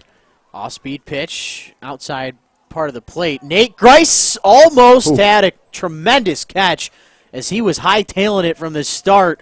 Slides into the wall, and he won't come up with the baseball, but really good effort as he almost made that one count. Stays at 1-2 on Elliott. A good thing for that warning track. Able to kind of slide there, almost comes up with it, maybe even deflected off him. Kind of hard to see that, but Elliott does stay alive here, at least for one more. A good inning for Collette. He did lead off with the walk last inning, but ended up getting the fly out and double play, and look at that, gets his first strikeout here. The swing and the miss on the slider gets the 3rd out in the 8th. We head to the 9th. You're watching the USPBL YouTube channel.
We are through 8. Into the 9th we go, as it'll be the top of the order due up for Birmingham Bloomfield. They don't need any more runs in this game. They've put up a 10 spot on Utica. They put up, and it's been spread throughout. Only the 2nd and the 3rd innings did they put up a goose egg. 3 in the 1st, 1 in the 4th, 2 in the 5th, 1 in the 6th, 1 in the 7th, and then 2 more in the 8th inning. They have put on an absolute onslaught against Utica as they'll have their man come in to pitch now. That, of course, is Sam Cottingham-Beer, the man who's been pitching the later parts of games for the Corns, as Oland on the 2-0 pitch hits a big pop-up, but it's right to the glove of Bonneke for out number 1. 1 up, 1 down for the man out of Western Illinois University, the Leatherneck. Yeah, Sam Cottingham-Beard also appeared in the All-Star game through a scoreless inning with 1 strikeout, as it was the Eastern All-Stars who won that game 13-6. Of course, the Eastern All-Stars made up of the Utica Unicorns and the Eastside Diamond Hoppers. The Western All-Stars had a tough night. Of course, that's the Westside Woolly Mammoths and Birmingham Bloomfield Beavers joining forces, but great weekend last weekend with that All-Star game and Home Run Derby. And as we approach kind of the midpoint of July, it's kind of go time for all these teams. A lot of games coming up the end of this month and also in August. It's a pretty packed schedule for the rest of the year. Just a couple of Wednesday games off as far as public games, but this is kind of the time where you just got to grind out those innings, and close standings right now. We're definitely in for an exciting season. Yeah, I mean, if things stay put in this contest, Beavers would go on to win their 14th game of the season. They would go to 14-11. Utica would drop to 14-12. It would be the first day since May the 10th, back on opening day, that Utica Unicorns would not be in first place. Crazy thought. It really is. And the standings have not changed a whole lot since that first week of the season, but it could happen here. And really got to give credit to Chris Newell, the way his team has been playing lately. They've really had it all. I mean, despite their pitching injuries, their lineup has really carried them through this stretch for them that's been the best of any team in this league. And we'll see how our hitter of the game is going to end his night. I'm looking to see that Ross Haffey is going to be the offensive player of the game for Birmingham Bloomfield. Started the night off with the 2-run homer in the first. Since then, he's got 3 walks to his credit. He's ready for the 1-1. Hits this one up. Looks like it's going to stay in the field of play. Right out in foul territory. Underneath it. Makes the catch for the 3rd and final out. A pop out to 2nd, a pop out to 3rd, a pop out to 1st. Retire. Beavers in the top of the 8th. We head to the home half as Utica will need, count them, 4 to stay alive. It'll be their 4-hole hitter, number 4, Eric Jones, coming up. You're watching the USPBL YouTube channel.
Into the bottom of the ninth inning we go. Eric Jones, and then, of course, Colin Rideout and Joe Campagna due up behind him as the day is done for Dylan Collette. Goes the 2 innings, gets a pair of double plays via the 6-4-3 to help out his night.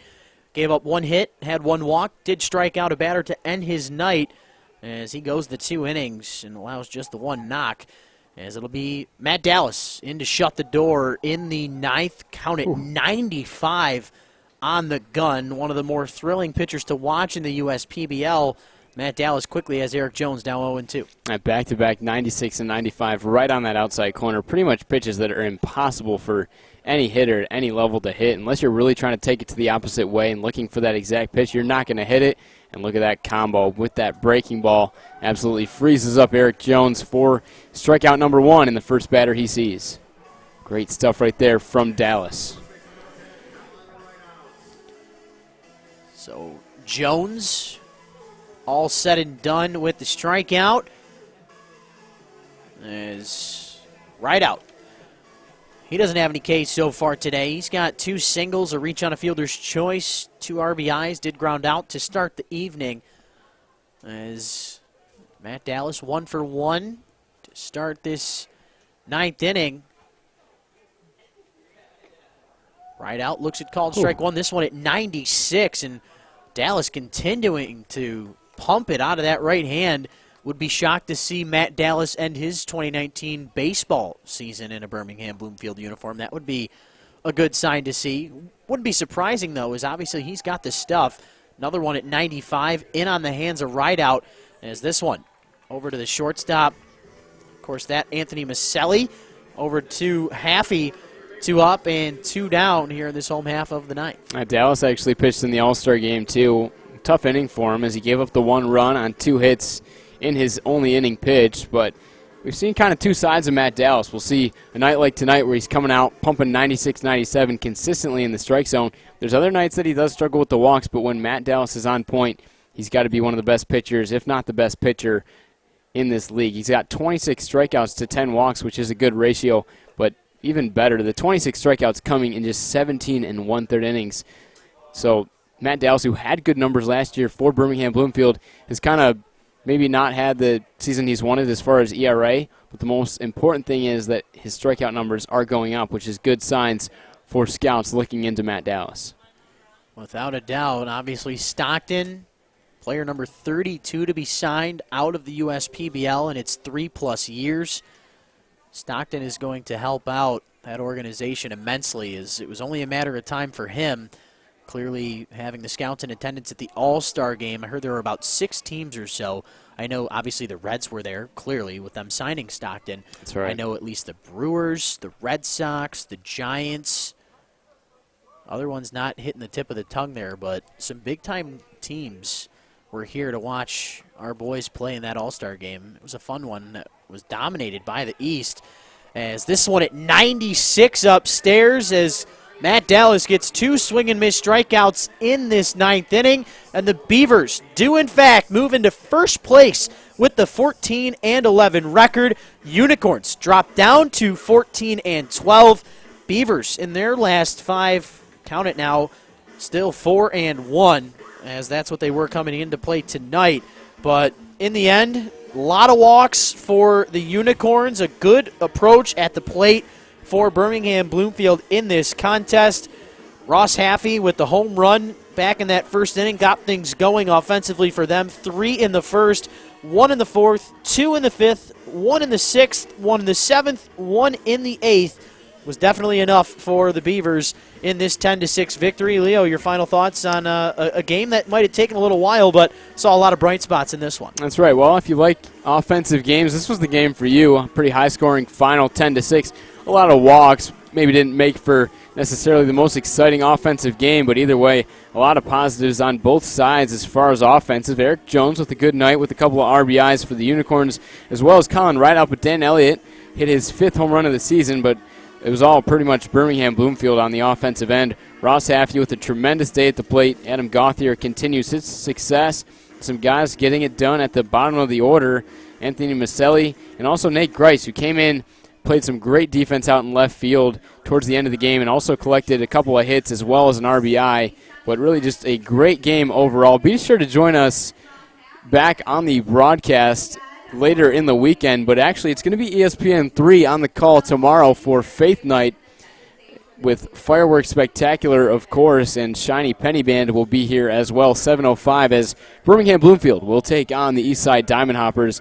But it will be back on the USPBL YouTube channel for the 13th, the Saturday game. It will be Rich Borland joined by a special guest. Rich, why don't you tell us about your special guest for the next couple of games here on the 13th and 14th? Yeah, so believe it or not, it will actually be Chris Newell, as he will be giving a managerial perspective on the broadcast coming up on at least Saturday, I know for sure. Not sure officially about Sunday, but either way, we're excited to have a different approach from up here. I know I'm going to learn a lot. It's going to be cool. It will be a very, very fun rest of the weekend. But again, your final score tonight, Beavers win this one in an onslaught. They put up 10 runs against just 6 for Utica. We are all said and done here. For my broadcasting partner, Leo Ortel, my name is Rich Borland. You stay classy.